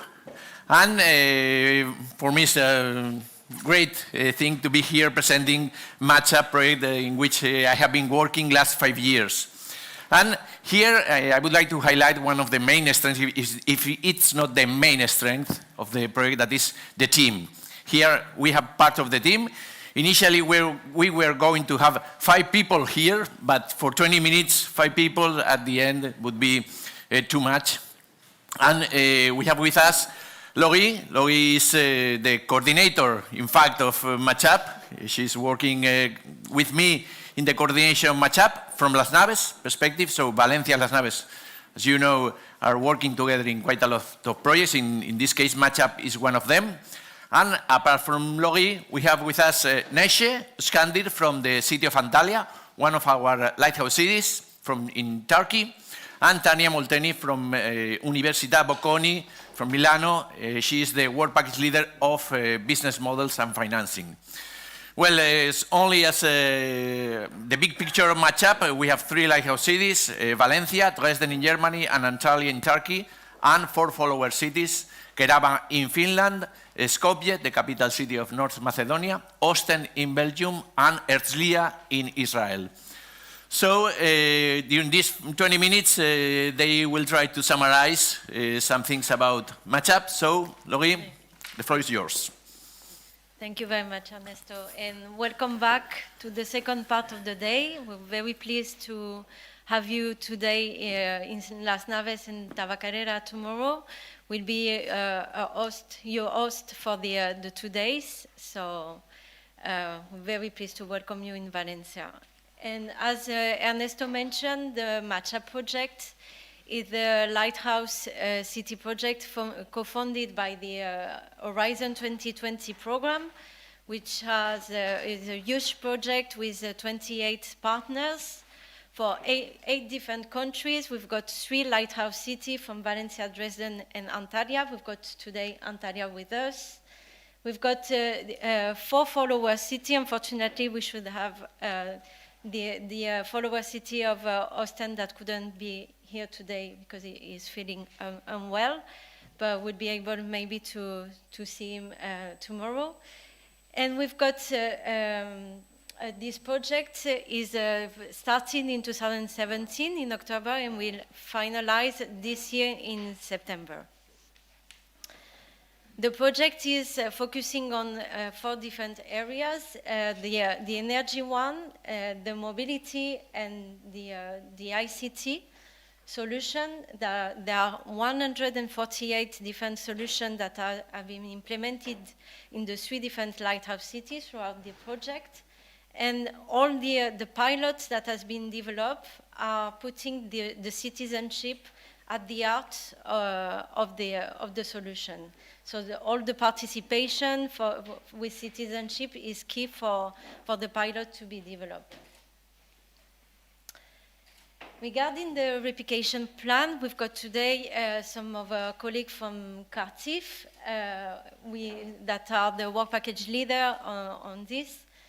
So what has been the replication plan for the Matchup project was focusing on developing the implementation plan and all the pilot that I mentioned before that has been demonstrated throughout the project. All the Matchup cities, including the follower cities, has been able to implement a replication plan looking at the specific implementation of the Lighthouse City demonstrated technology and solution, and we had all this as an impact on the contributing to the city vision and city plan.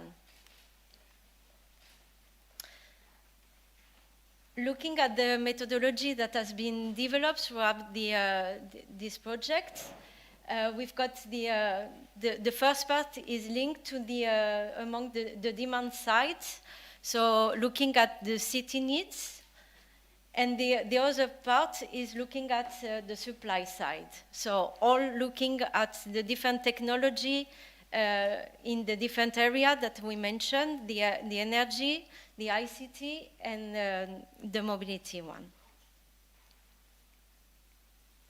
So as for the replication plan concept that has been developed, as we said, this is looking at the city vision for 2030, a long-term vision towards the sustainability and align with the Green Deal goals. So all the measures, the long-term financial plan that has been developed. And then there is the implementation plan has been implemented towards 2025 to reach the city mission. And looking at the objective, the reason of implementing all this plan, the description of the implementation, the management structure, the citizen engagement, and the economic design with the investment and business model that Tanya will speak a bit more to later.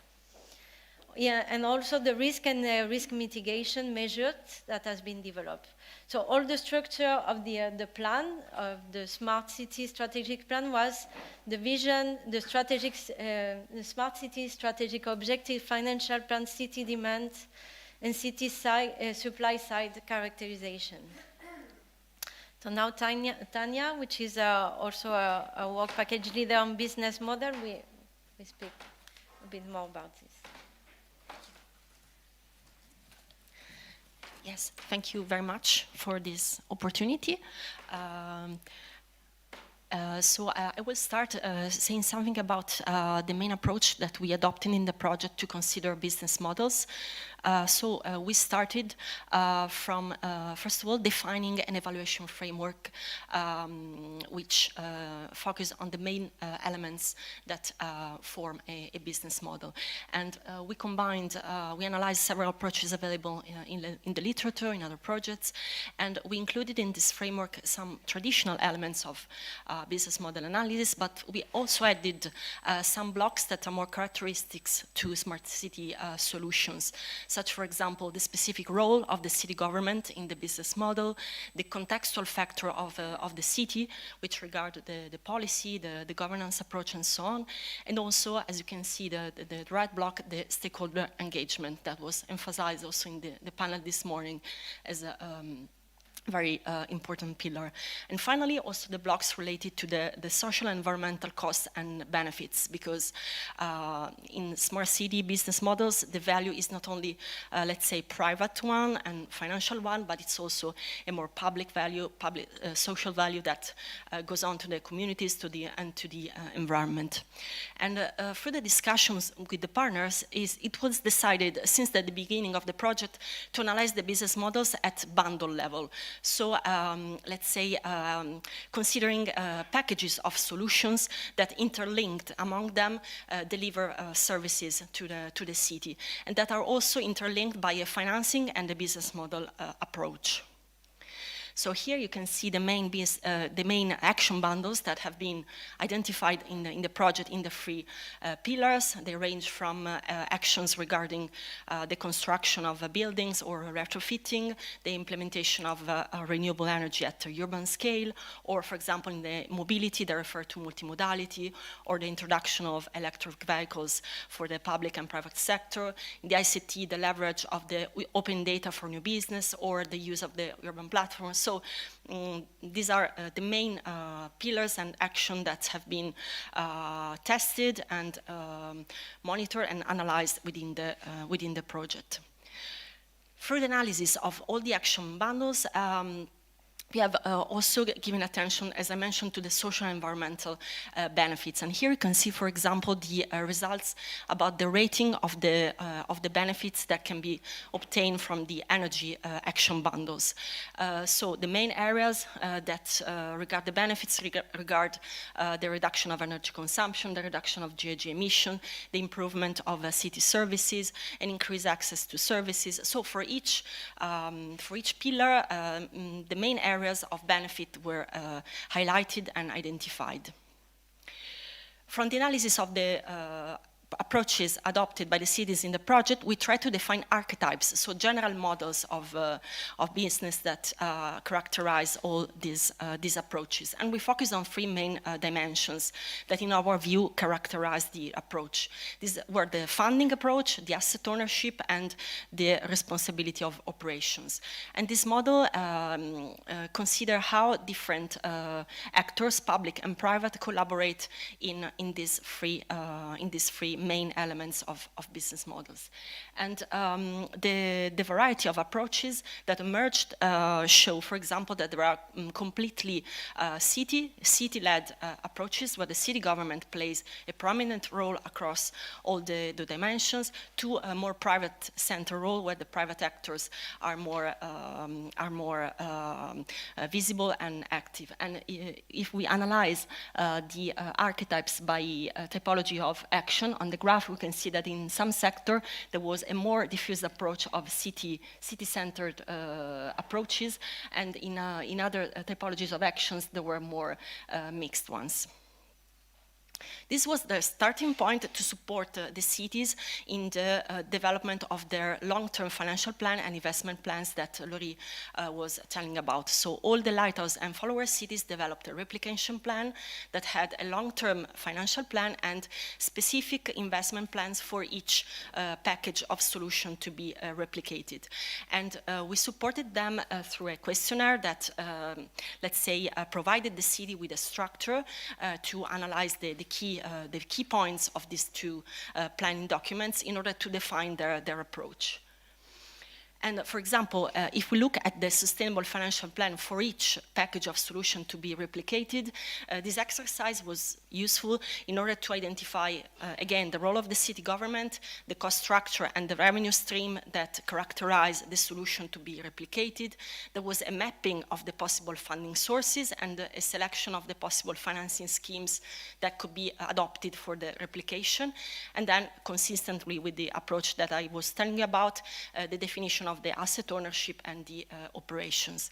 And on the right, you can see the analysis of the replication actions. So which approach did the city selected for replicating this action? Which business models? For example, in the energy sector, the approach was mainly city center one, and also in the ICT one, whereas, for example, in mobility, there was a more diffusion of mixed approaches and public-private collaboration. So this is, in great synthesis, some of the elaborations that we conducted in the project, and I'm available for any question and deepening if you like. Thank you very much. And I pass the floor to Neşe.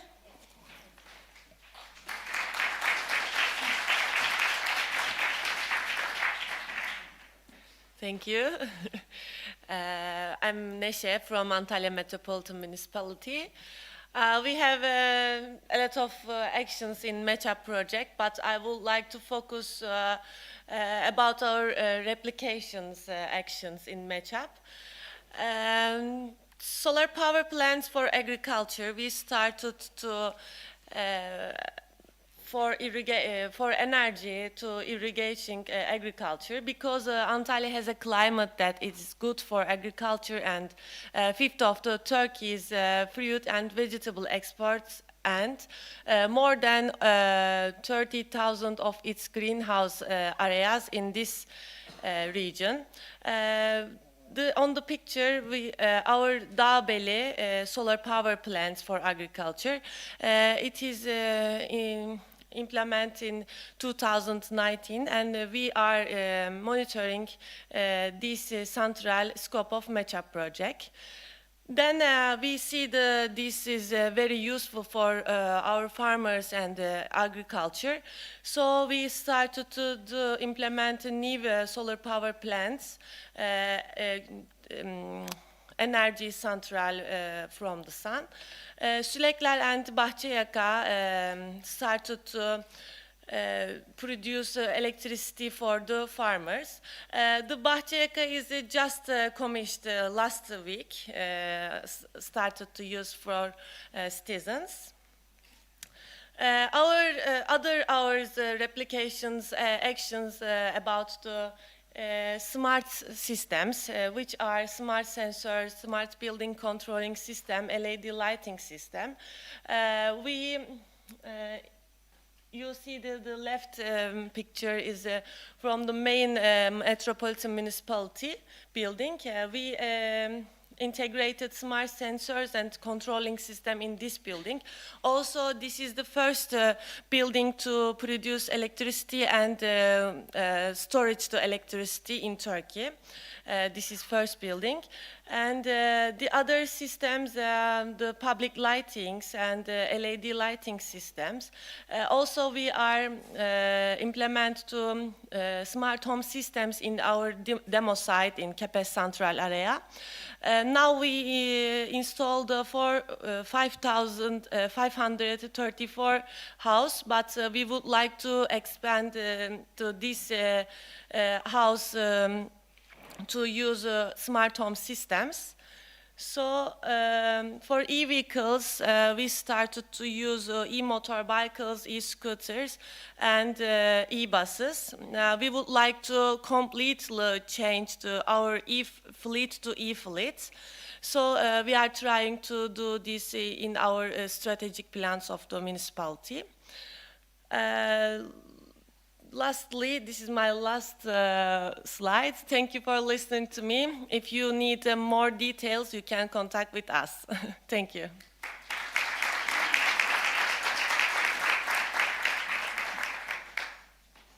So now we come back to Valencia. For us, we had 52 different pilots that was developed in the city. And mainly we focus on the Poblats Maritime, which is the maritime district where we are here today, and you can see in the map, except for the mobility that was around the overall city. These are some examples of the 52 different pilots that was developed in Valencia. We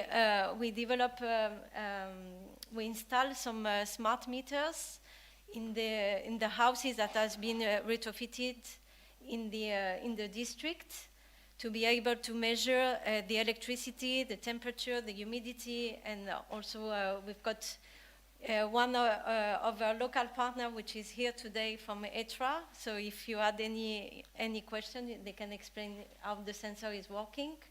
And also this was for, working through an app called the Shames that was developed by our local partner from ET, to be able to see in the mobile phone in real time the consumption, the electric consumption, and receiving some advice to save money on the bill. We've got also here you can see today, because we are in the main building where the first socialized solar plant has been installed. So this is it's called Las Naves Brilliant. Is part of the solution one that would be presenting during the workshop by our colleague, my colleague Vicky.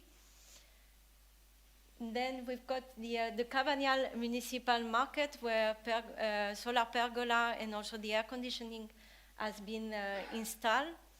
And recently we had the chance to see the installation of the wave energy converter, which is taking the energy from the wave that will be going back to the lighting of the marina. As for mobility, we'll see as well today the amber lamppost in the solution 3 that will be presented by my colleague Angel, is looking at the lamppost, the public lamppost through the city, and a main device has been installed to be able to charge e-vehicles. Here in Las Naves, you've got as well in where we had the coffee break, you could see the charging point called V2X. This is a bi-directional charging e-cars. So this is using it as a charging point for the vehicle, but also the vehicle could be used as a battery, so the electricity could go back to the grid of the building.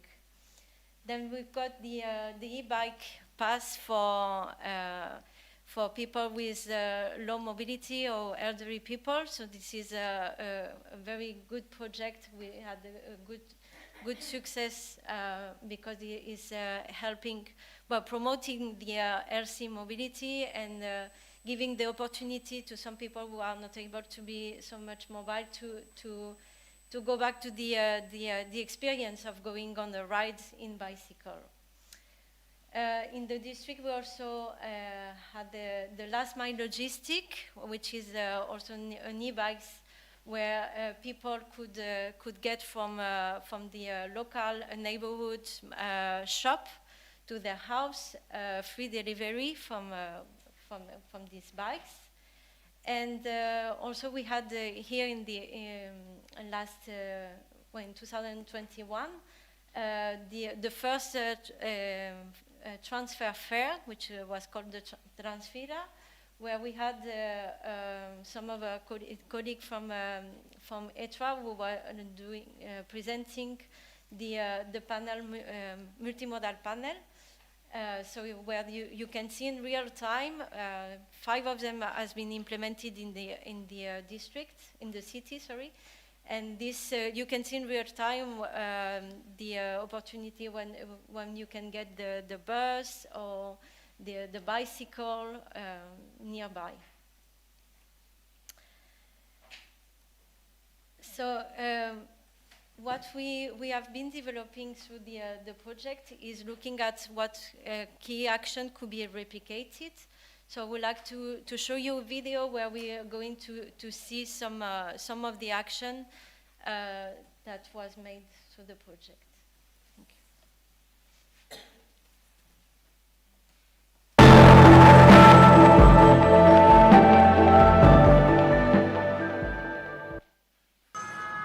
Internationally renowned for the stunning architecture of its City of Arts and Sciences by local architect Santiago Calatrava, the Spanish city of Valencia has been selected this year among the 100 European cities taking up the challenge to become climate neutral by 2030. Once home to a local fishing community, the infamous Cabanyal area has recently become the laboratory of various energy efficiency-driven solutions. It's the neighbourhood that's undergone the biggest transformation process in the last 7 to 8 years. The level of rehabilitation, of urban regeneration that's taken place in this neighbourhood hasn't taken place in any other neighbourhood in the city of Valencia in the last, I would say, 20 or 30 years. Yo diría 20 o 30 años. In the Cabanyal municipal market, 3,500 square metres of stalls are visited daily by hundreds of people. The air conditioning system is powered by solar panels on its rooftop. Sensors have also been installed to monitor its overall energy consumption and savings. Estos dispositivos han sido instalados en el marco del proyecto. These solar panels have been installed in the framework of the Matchup project. It's one of the pilot actions that we're developing here. In particular, the City Council launched a call for tenders to install this type of solar panel, the so-called solar pergola, in 5 different points of Valencia. En 5 diferentes puntos de Valencia. Las Naves is Valencia's public centre for social and urban innovation. Its building will soon be home to the city's first socialised solar plant, a €100,000 project, 80% financed by citizens, who've each invested between €100 and €2,000. What we've achieved through this project is to create a model to set up a methodology. The next time we'll already know what this model of public-citizen collaboration can be like. From now on, it'll be very easy to replicate it on many other public routes where the public administration want to install a photovoltaic installation. Approximately 20,000 lampposts on the beachfront are being equipped with devices aimed at monitoring their consumption and proper functioning remotely. Low-energy LEDs have replaced traditional lamps, and motion detection cameras will soon allow streetlights to switch on or increase the intensity of illumination, but only when someone passes by. But in Valencia, lampposts are also used to recharge electric cars. The initiative's been so successful, the municipality is now working to increase the initial 12 charging stations to more than 150. To estimate the savings, just consider installing a recharging point of this type costs around €2,500 compared to €50,000 for the traditional charging points. Many other solutions implemented within the Matchup project will contribute to Valencia's effort to become a climate-neutral city by 2030.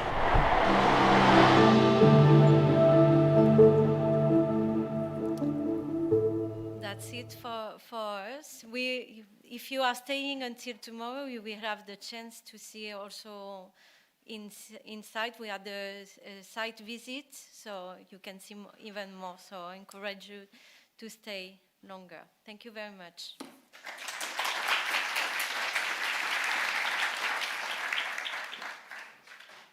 Thank you, Laurie, Neshe, Tania, for this presentation about Matchup. Now let's move to the next presentation, where you will have the less talented speakers of today.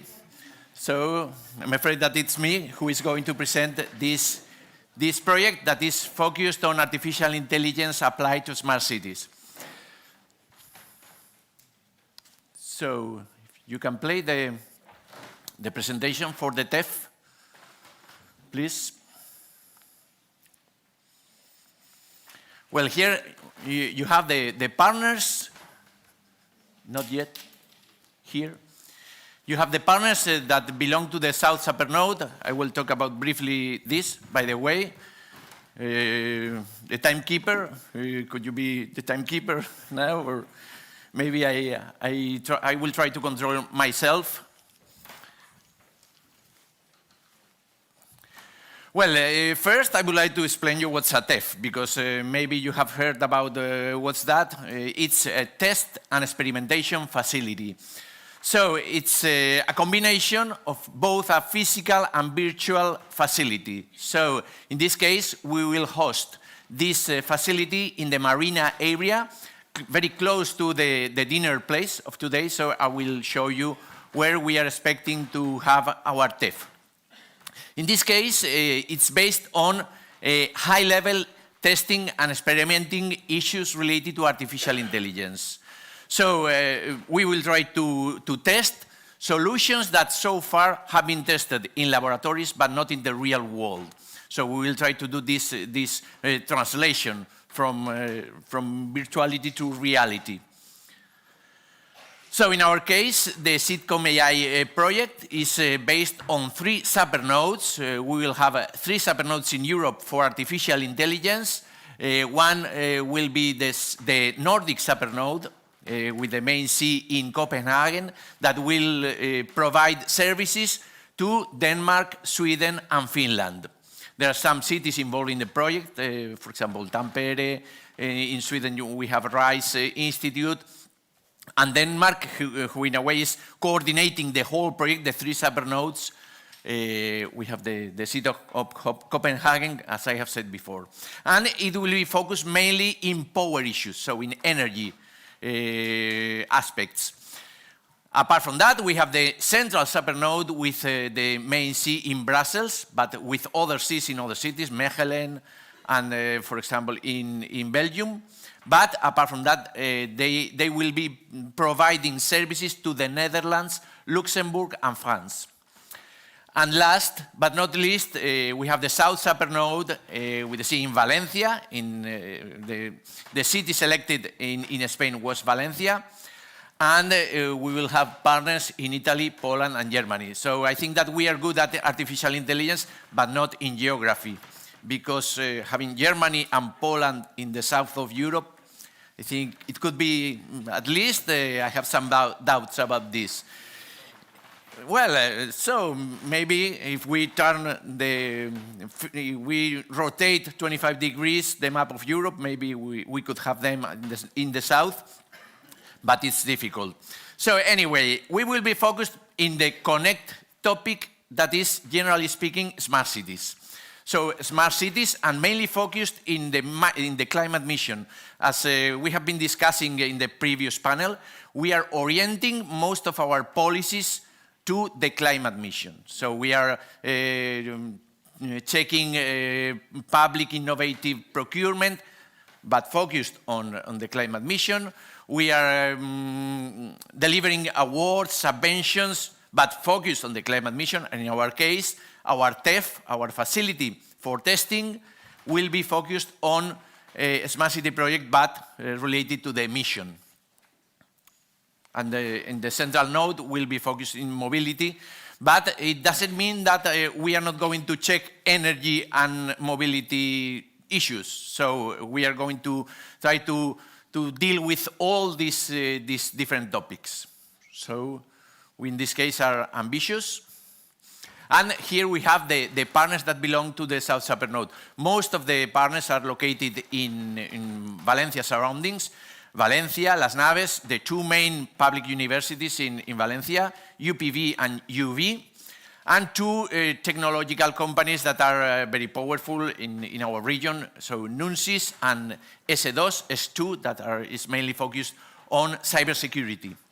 And Hopu, that is a company from the region of Murcia. Apart from the Spanish partners, we have 3 other partners. One of them is Polimilano. We have here Alberto Celani from Polimilano, that is part of this project. And apart from Italy and Spain, we have the Warszawska Universitet in Poland, and Fiware, that is a partner that is mainly focused on standardization. So it's not working on a city, but at the whole project as in a way, providing support for this standardization process. So in each case, both in Spain, in Italy, and in Poland, we will deal with different use cases. If I have time, I will at least name the use cases that we are going to deal with. So here you have some facts about the project. The project started this year, so 1st of January, even though the kickoff event was carried out in February. The budget of the project is 40 million for the 3 supernodes, 50% financed by the European Commission. In our case, for the South Supernode, we have close to 11 millions and also financed 50%.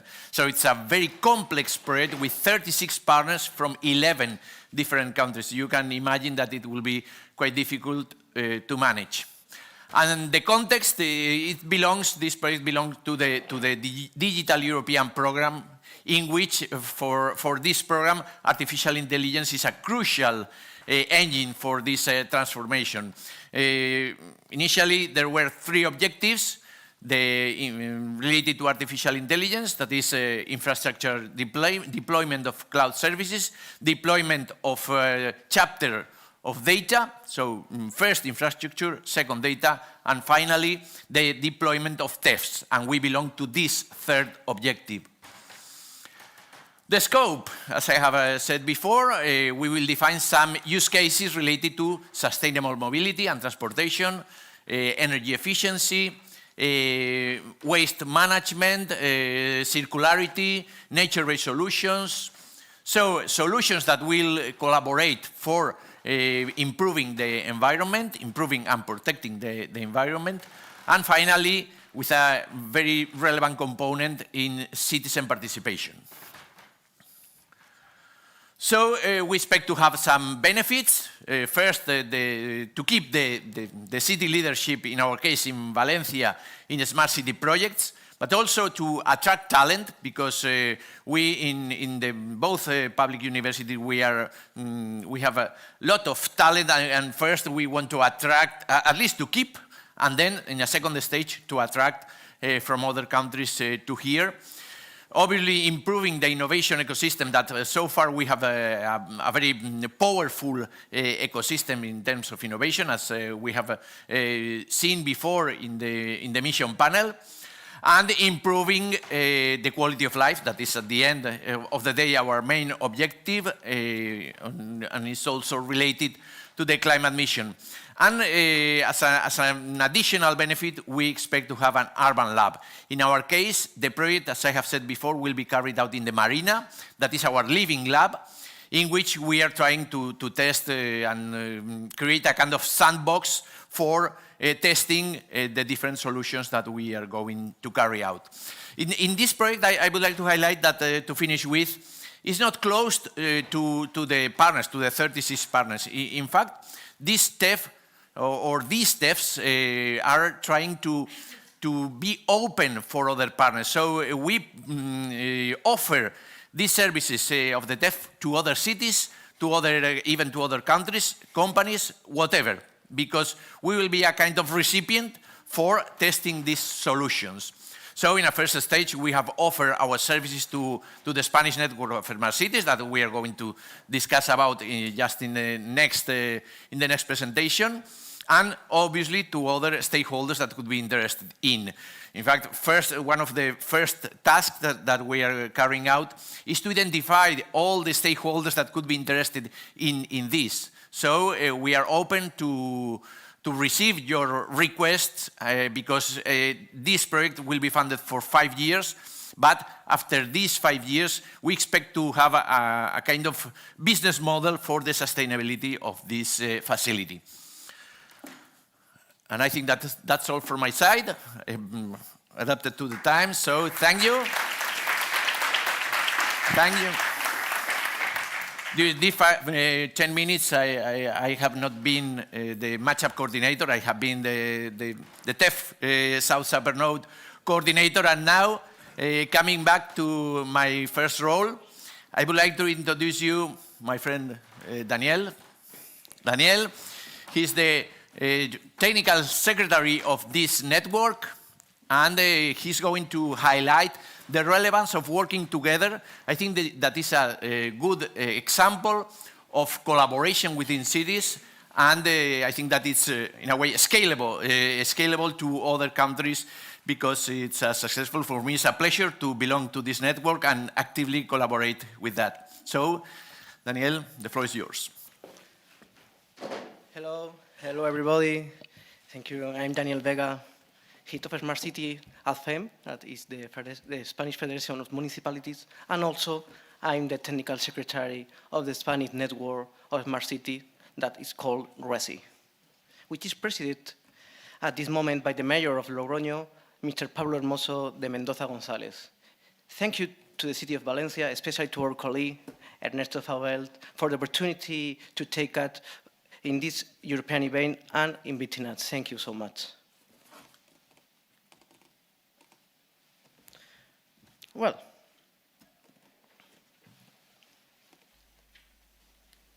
here is a video showing the current situation of smart cities and what steps can be taken and how RESI supports cities.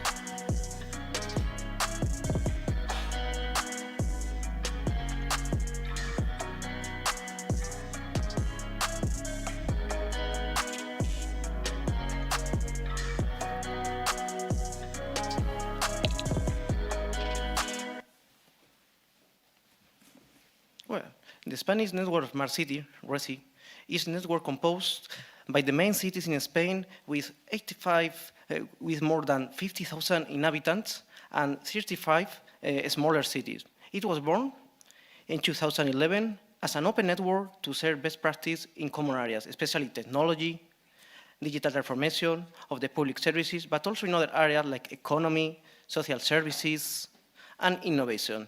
The greatest value of the network is that it's composed by more than the best 400 IT managers of the cities of Spain. Well, our main objectives are promoting the efficiency in managing public services and infrastructures, also develop the innovation and implementing IT solutions in our cities, sharing as urban labs to improve business solutions, also provide business opportunities and attract talent to our cities, improving the quality of life in them. And they develop strategic plans for our cities and increase the citizen engagement with them.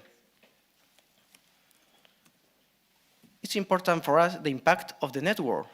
Actually, we are near to the 52% of the current Spanish population. In Spain, the total of the cities is approximately 8,200 cities, but in RESI we are 150 cities, and The total number of innovative impact is near to 52.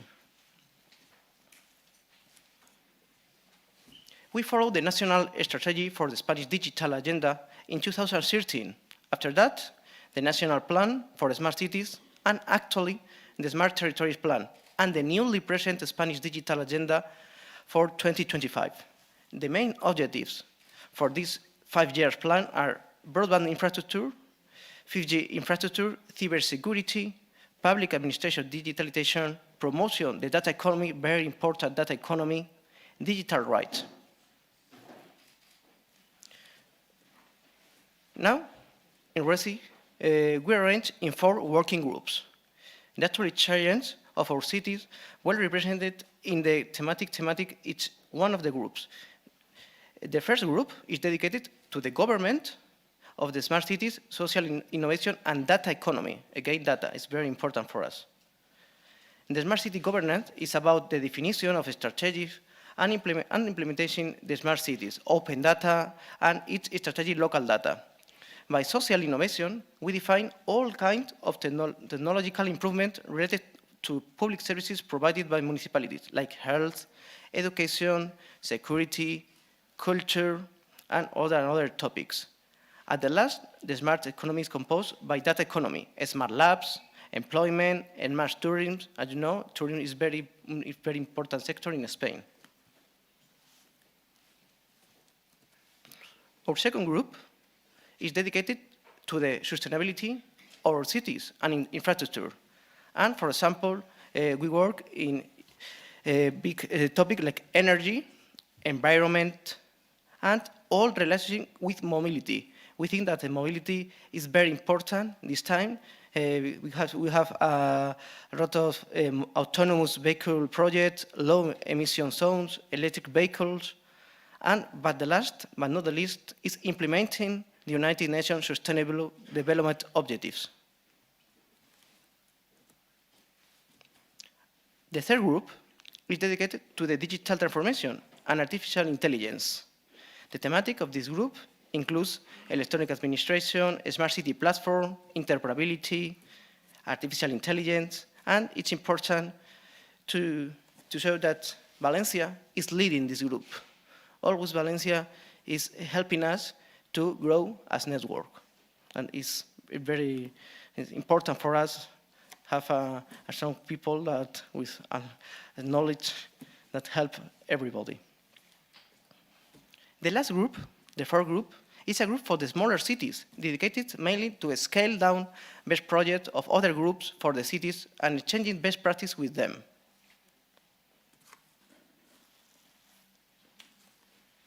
Okay, we are a network, a cities network, but we think that it's important to create a network of networks and have a strong stakeholder, as Ernesto mentioned.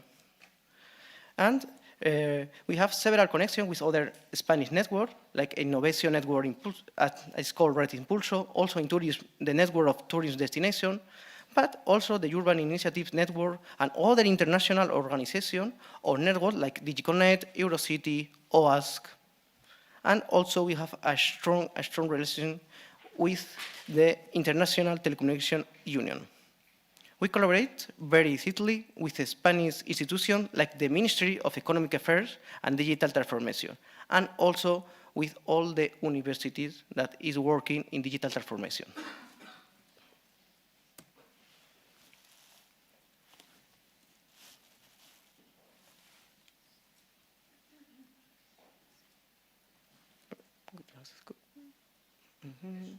Yeah.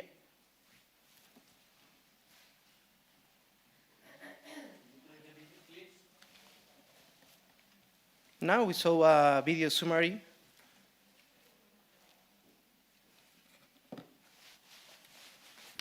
of the last National Congress that we celebrate in Palma the last year.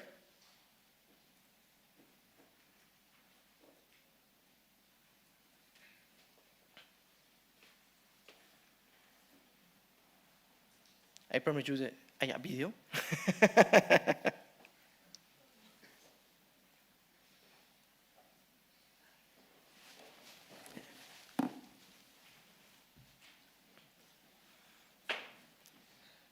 Well, only as a summary, this video is in our website, okay? I only said to you that it's an international congress. And also I would like to say that our first congress was hosted in Valencia. And again, Valencia is leading project, event, papers in Spain and also in Europe. And again, thank you, Ernesto. Thank you, your team. Thank you, the City Council. And thank you, everybody, for attending me.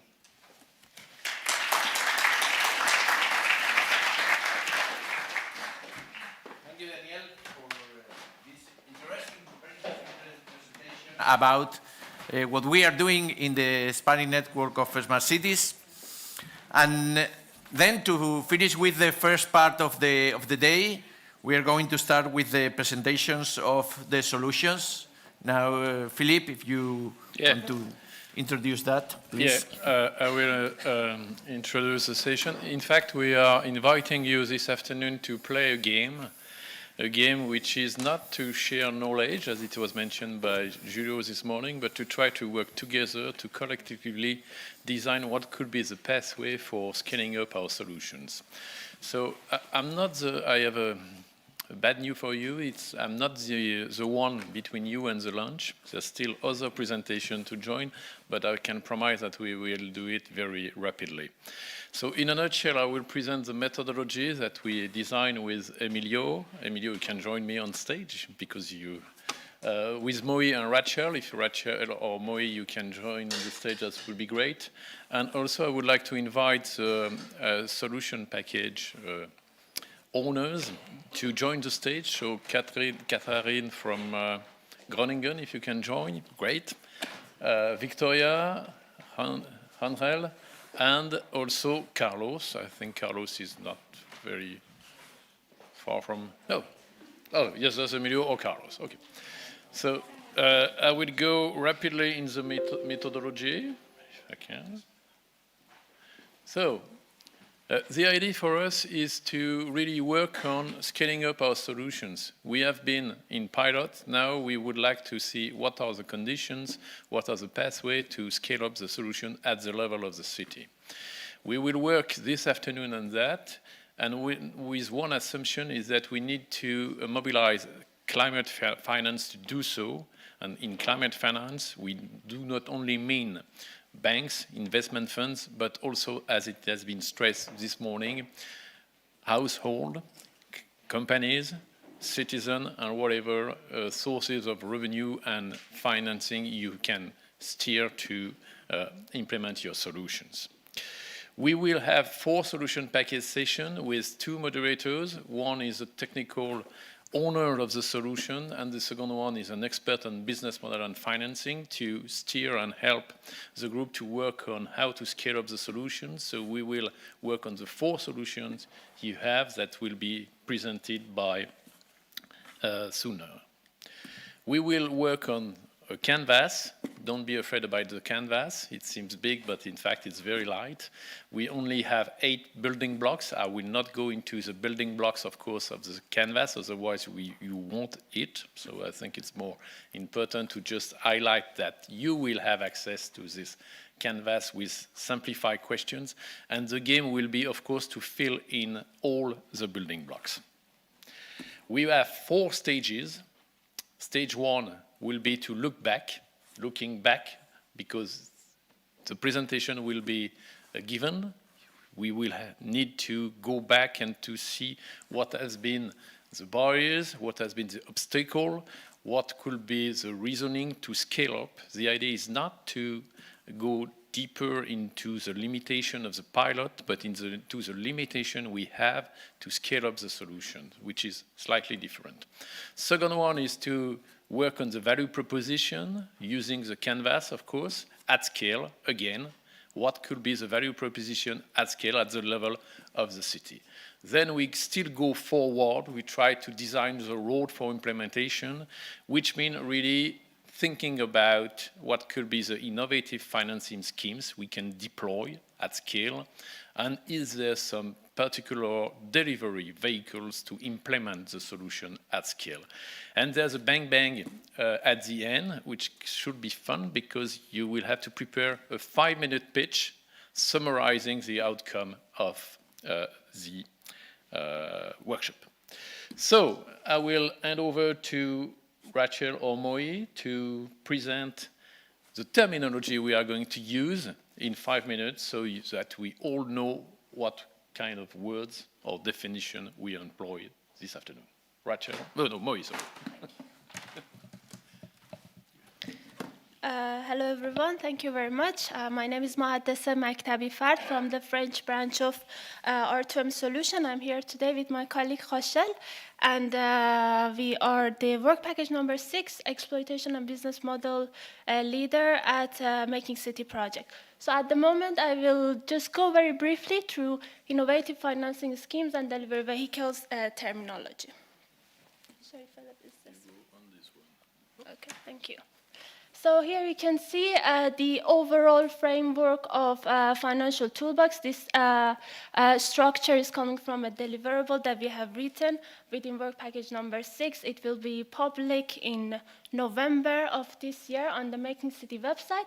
You can see the 7 different entities. On the very right, we have the 4 different solution packages for the sessions today. We have, for example, the electrical vehicle smart lamppost and also the solar pedestrian lane. Here on the far left, we have the financial providers, such as, for example, public entities, managing authorities, IFIs, commercial banks, investment funds, and crowdfunding platforms. So the aim of the financial toolbox is to connect the solutions on the right, the 4 different ones, to the financial providers, and how, with which entities, with which financial model or delivery vehicle can be mixed in order to achieve secured and low-risk financing schemes. So we have the financial toolbox. It is pathways for replication of bankable solution packages to give confidence to investors for investing in large-scale replication and reduce risks. In the center, we have the financing schemes, a combination of financial models, delivery vehicles, public-private providers required by a solution package over its life cycle, as I mentioned, based on the scale of the project or the geographical coverage of it or the type of the project. It can be different financial model or provider. We have the financial models that help realization of solution packages, each one with peculiar characteristics that make it more suitable for specific categories of technologies, such as, for example, public-private partnerships, crowdfunding, EPCs, etc. We have the financial provider, a body that provides credit or arranges, facilitates the provider of debt, such as those of public ones, regional, national, local ones in each country, international financial institutions, IFIs, local promotional banks, commercial banks, private resources, such as investment funds. We have the delivery vehicles. These are the ones that accelerate the process of receiving funds for the solution. A scheme that supports the process of receiving funds. They can be made by a mix of a few intermediaries to form a comprehensive structure, undertake a specific business purpose or activity either directly or indirectly through ESCOs, SPVs, SMEs, or private owners. And on the far right, we have 2 additional terminologies, CapEx and OpEx. CapEx is the capital cost expenditure is incurred when acquiring assets that could be beneficial beyond the current tax year. So that cost for putting in place or upgrading a technology, a system, or a project at the beginning of the lifetime. And we have OpEx. Operational and maintenance costs consist of those expenses incurred to run smoothly every single day.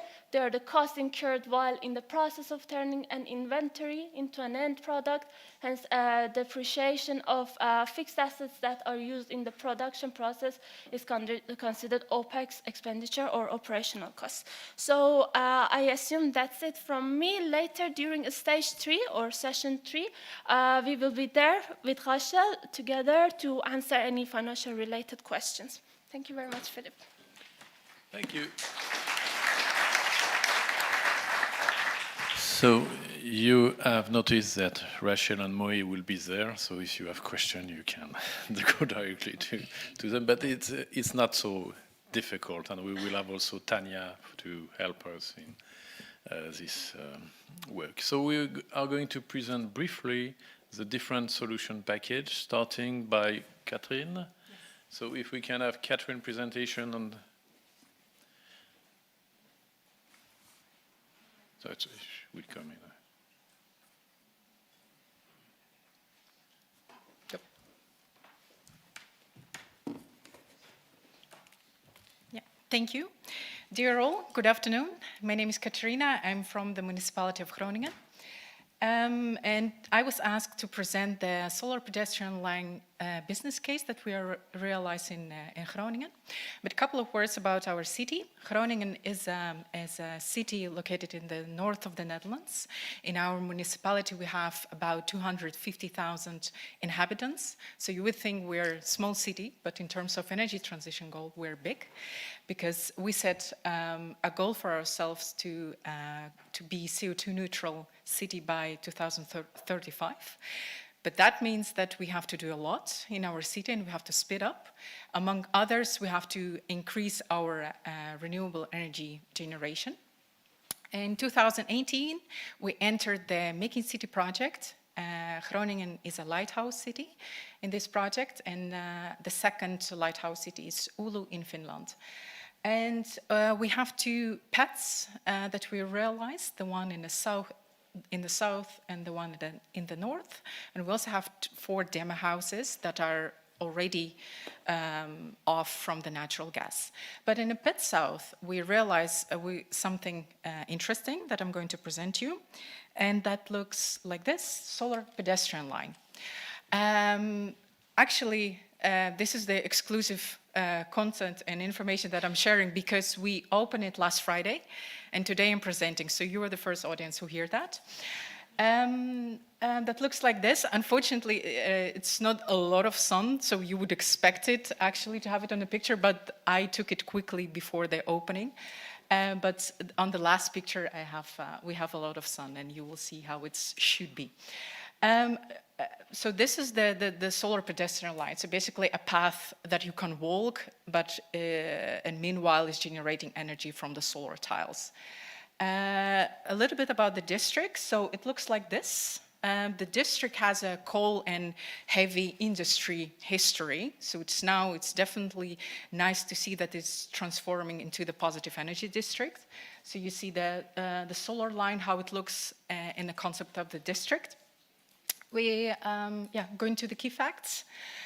Basically, this is the case that will look different on the perspective that we have on a public place. It is doubly, sustainable, as we say, because the solar tiles are made of recycled plastic from the company from Hungary, Platio. So it makes double use of space. So the electricity that is going to be generated is supplied to the municipality office that is nearby in the district. So that makes the building more sustainable.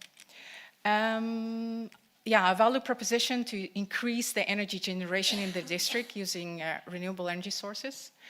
There are more than 2,500 solar tiles, each 35 by 35 centimeters. You can see our targets on electricity generation per year.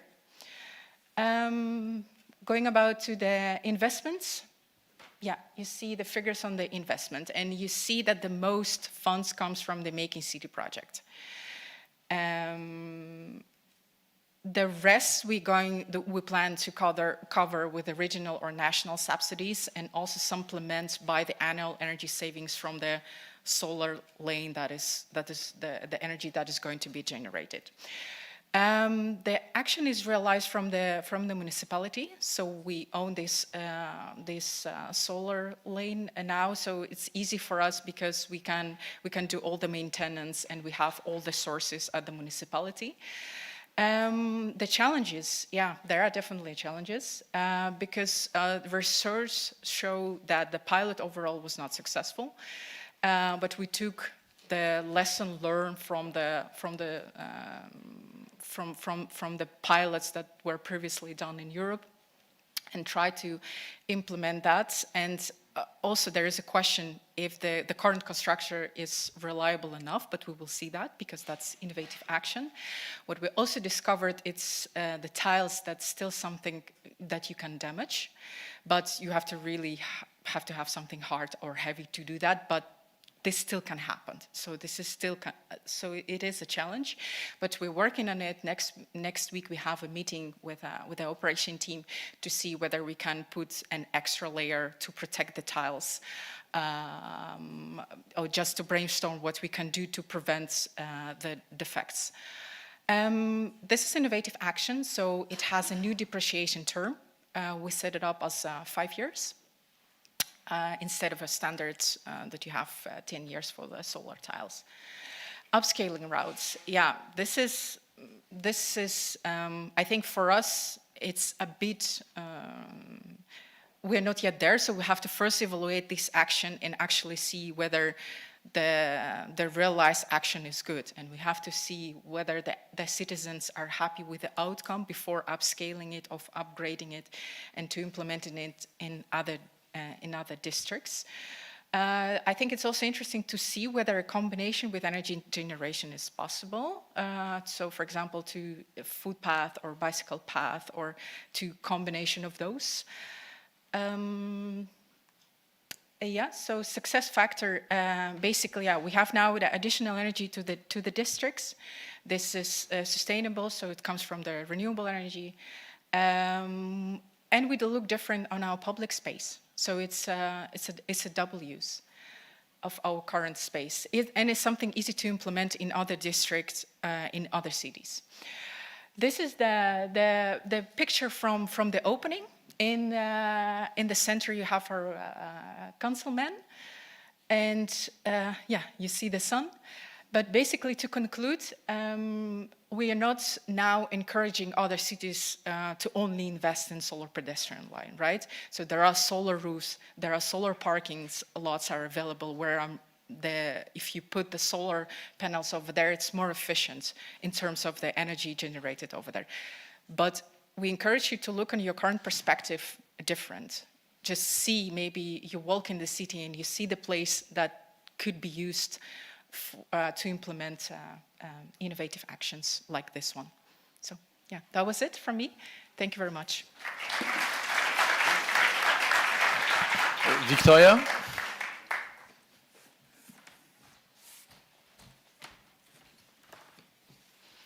Hello to everyone, I'm Victoria. I'm here from Las Naves. I'm part of Matchup project. And I'm going to present a second solution, which is the solar plan, which has been financed collectively between the public administration, which is us, Las Naves, and the citizens from the city of Valencia. Okay, sorry. Our project, Logi had already mentioned it, is called Las Naves Brillen. I'm going to skip this. Okay, I skip the video because of time. So the purpose is triple. Obviously, there is an environmental purpose which has to be to increase the renewable energy generation, to promote energy efficiency in our municipal buildings, but we want to focus on the first and second purpose. There is one purpose, one social purpose and one economic purpose. For the first one, what we wanted to do were to raise awareness and to involve citizens in the energy transition, which means we wanted to connect with a community of citizens motivated, committed, and establish with them let's say, a permanent relationship between public administration and citizens. And for the second purpose, we also wanted to develop innovative schemes of financing schemes. I won't say public and private, but public and collective and community public and community new instruments that the city could provide the space for citizens to invest, for citizens, for common people, let's say, for not big investors. So the solution that we have developed was to create a contract, bilateral contracts between Las Naves and individual citizens in order to let them the space to invest in our PV plant. It's a photovoltaic plant which is installed on our heads, in our roof. So how we wanted to achieve this first purpose? Let's say that we wanted to link citizens' investments and its profitability to one renewable project and to make that citizens could know from their first hands the benefits of a renewable energy profit. And so this is the business model. The financing scheme has been, the 80% has been financed by citizenships, by citizens, and the 20% by Las Naves. We were looking for small investments. We didn't want to tackle big investors, but common people, as I've already said. So investments from 100 to 2,000 people, and around more than 100 people have participated. So the investments come from there. Then we have built a plant. It's a 100 kilowatts plant where from which we consume, Las Naves consume about the 70%. The cost has been round numbers. Okay, the cost has been around 100,000. It includes both costs, capital cost and operational maintenance cost. And the benefits, where comes from? The benefits comes from the savings that Las Naves has with this PV plant, and also for what we could achieve from the revenues selling the energy, the excedent of the energy. So the benefits that the benefits corresponding to Las Naves will be invested in what we say an energy poverty fund, in actions to tackle energy poverty, and the benefits for the citizens, they receive it in an economic, they receive an economic benefit annually. We want to focus much on the economic benefit because with this project, we also want to emphasize the social and the environmental benefit. And very briefly, these are our plans to upscale. Honestly, we have these first preliminary ideas, but if we want to have the ambition and do it at the speed that it is needed, we need to elaborate it more. So we are very looking forward for the next session this afternoon to build all together and think how we can upscale. But well, we obviously need to measure the success, to write the history, to help to explain this project, to disseminating the results. And we are now thinking about two ways. One, developing on other public buildings similar to this one. And we are talking with the university, which already have a foundation like Las Naves, trying to develop it there, or trying to upscale it also to private buildings, where maybe the economic model would be different, but it's another option. And which are our successful barriers, where barriers have been a lot, as all innovative projects. We really think had been very important previous steps that we've done before starting with this project, talking with different departments. This morning has already been said that it's important to break in silos. Here we have needed to talk with administrative, legacy, with all different departments. Our political leadership has been key. The communication campaign has also been key. The fact of linking and have alliance with other actors coming from the social area, not just from the investor or environmental area, has also helped us to connect with citizens. And we have found a lot of internal barriers, as already you all can imagine. And yeah, I think our suggestion is that we have to accept that this will be there. We will find a lot of internal barriers, and it's part of the path of an innovative process. And well, I can leave it here, and we can talk further in the session this afternoon. Thank you very much. Thank you. Next, Angel.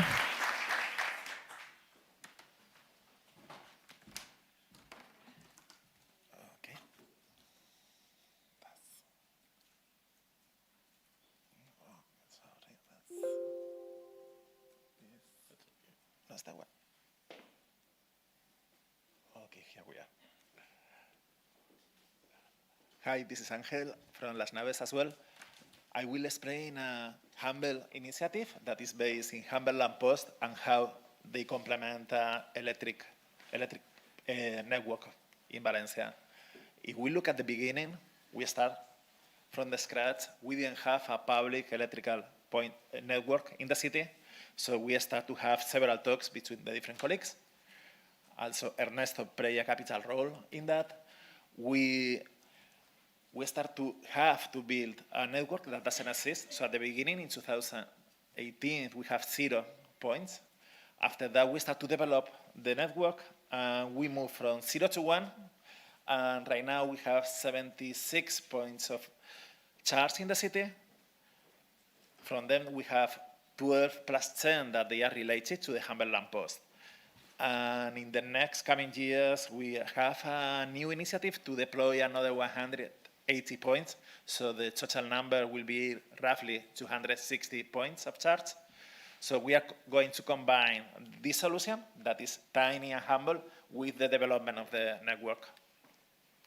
As you can see, this is the same picture almost as the video you saw before. So just is the lamppost with the plugin and the add-on of the device that you can access with your mobile. The main idea of the project is how to make visible the solution. So we have the perfect spots in different parts of the city. The devices are not in the parking, so they are outdoor in the main streets of the city, so that people can see, they can ask, and they can connect to the charging points. And one of the main things is visible. So that's the main strength of this initiative. It starts the talk about what are you doing in the street and why do we have points of charge in the city. Our solution has the advantage to have easy access with an existing infrastructure. So we have the facilities, we have the suppliers, and we don't have to spend too much money, and also we save time when we apply the solution. So that's one of the main strengths that we have. As we mentioned, initially we have 12 humble lampposts. We increased that into an additional 10, and now we are in the 76 points of network. Also, the main aspect of the solution is one single lamppost can supply 2 points of charge, and if one of them is empty, it supplies 14 kilowatts of potence to just one of them. And also we have some figures regarding a period of 6 months, combining the lampposts with the solar pergolas, that they are non-standard solutions for an electrical network. If we look at the business model, as we said before, it's a tiny solution. We are talking about no more than 30,000 euros in total for the 6 humble lampposts. And the main idea is we are working with the energy crisis, so the prices can move around and have to be reviewed. And the exploitation right now is from the València City Council. We have a strategic partner that is ETRA.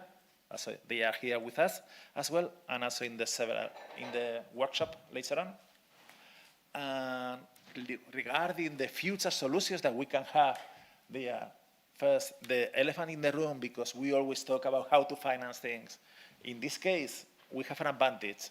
We are just, if we look at the cost that we are having compared to the solution from the scratch, we are saving a lot of money and time and bureaucracy in order to apply this solution.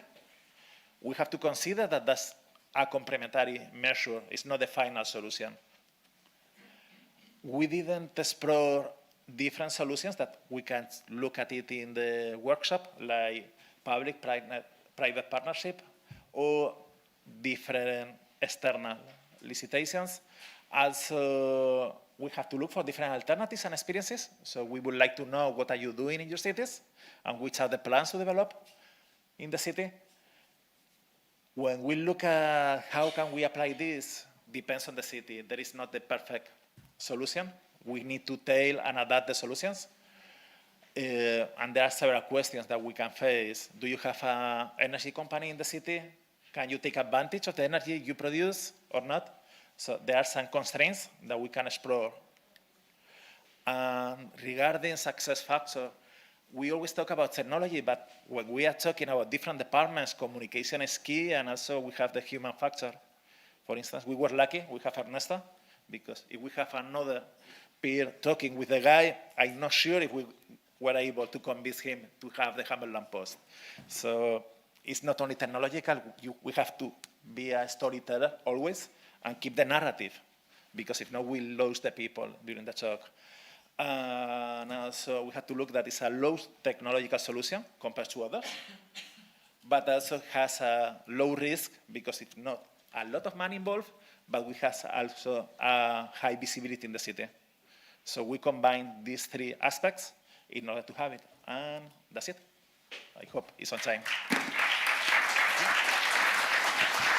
And the last but not least one, Carlos or Emilio, to highlight energy performance contract at the last presentation.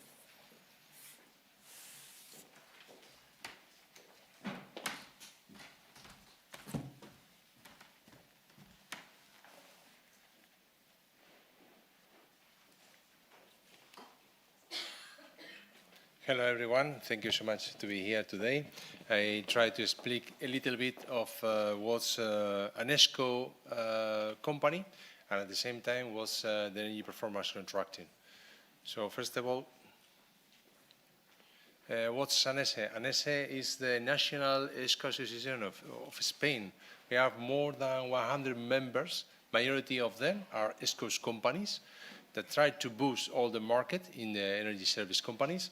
But the same, we have an ecosystem to allow this kind of market with us. So the financial institution, the technical providers, the consultancy to allow the boost the market is with us, because all of them are private companies and try to find the best solution.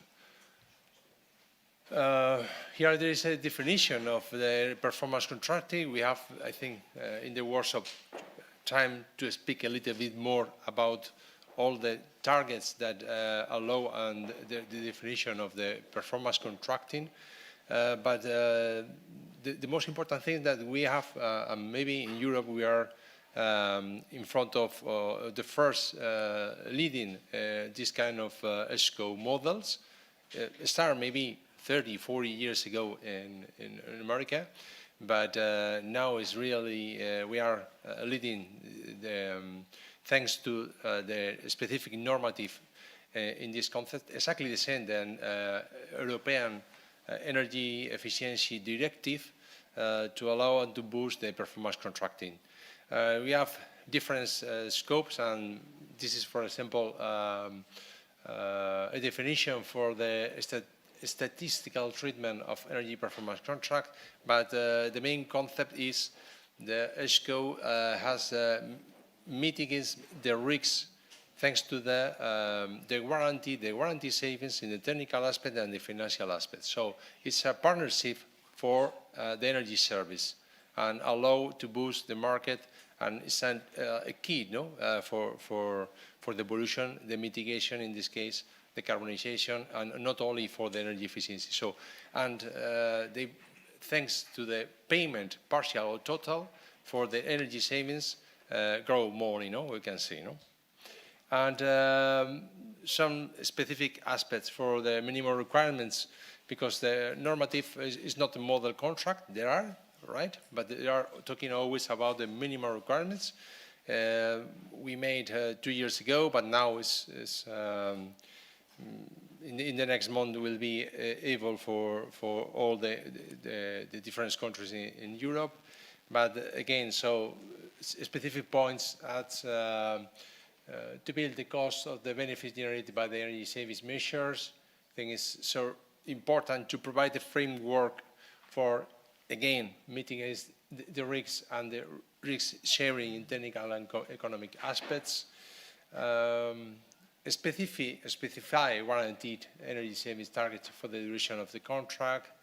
And there are other kind of targets related to emission reduction, cost reduction, implementation of the safety measure. Now start with a new normative talking about the decarbonization, value benefits, and performance contracting. We are not talking only about energy efficiency. If not, we have to move forward in order to the decarbonization. And there are, and I think later in the workshop we have opportunity to talk about other kind of tools as Super ESCO in order to aggregate different projects. Projects and at the same time different technologies. We are talking always in the big cities, but if we are talking about small cities, there are more opportunities if we had the option to aggregate and to try better options and solutions for the investment, at the same time to have the opportunity for with a link and interlocution in the technical aspect, no? Because maybe it was so very complicated in the past, the complexity of this kind of performance, not now, and we have to move to facilitate all of them. And I think we have opportunity later to start with this. Thank you so much.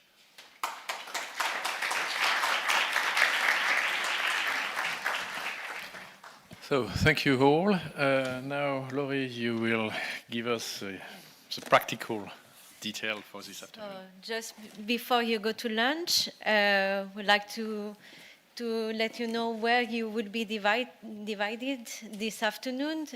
You all register to the different workshops. If not, let us know. But we start, when you register, you should have a color to identify a red color or a pink one. That would be the solution one, which is the socialized solar plant. That will be upstairs in the visual room.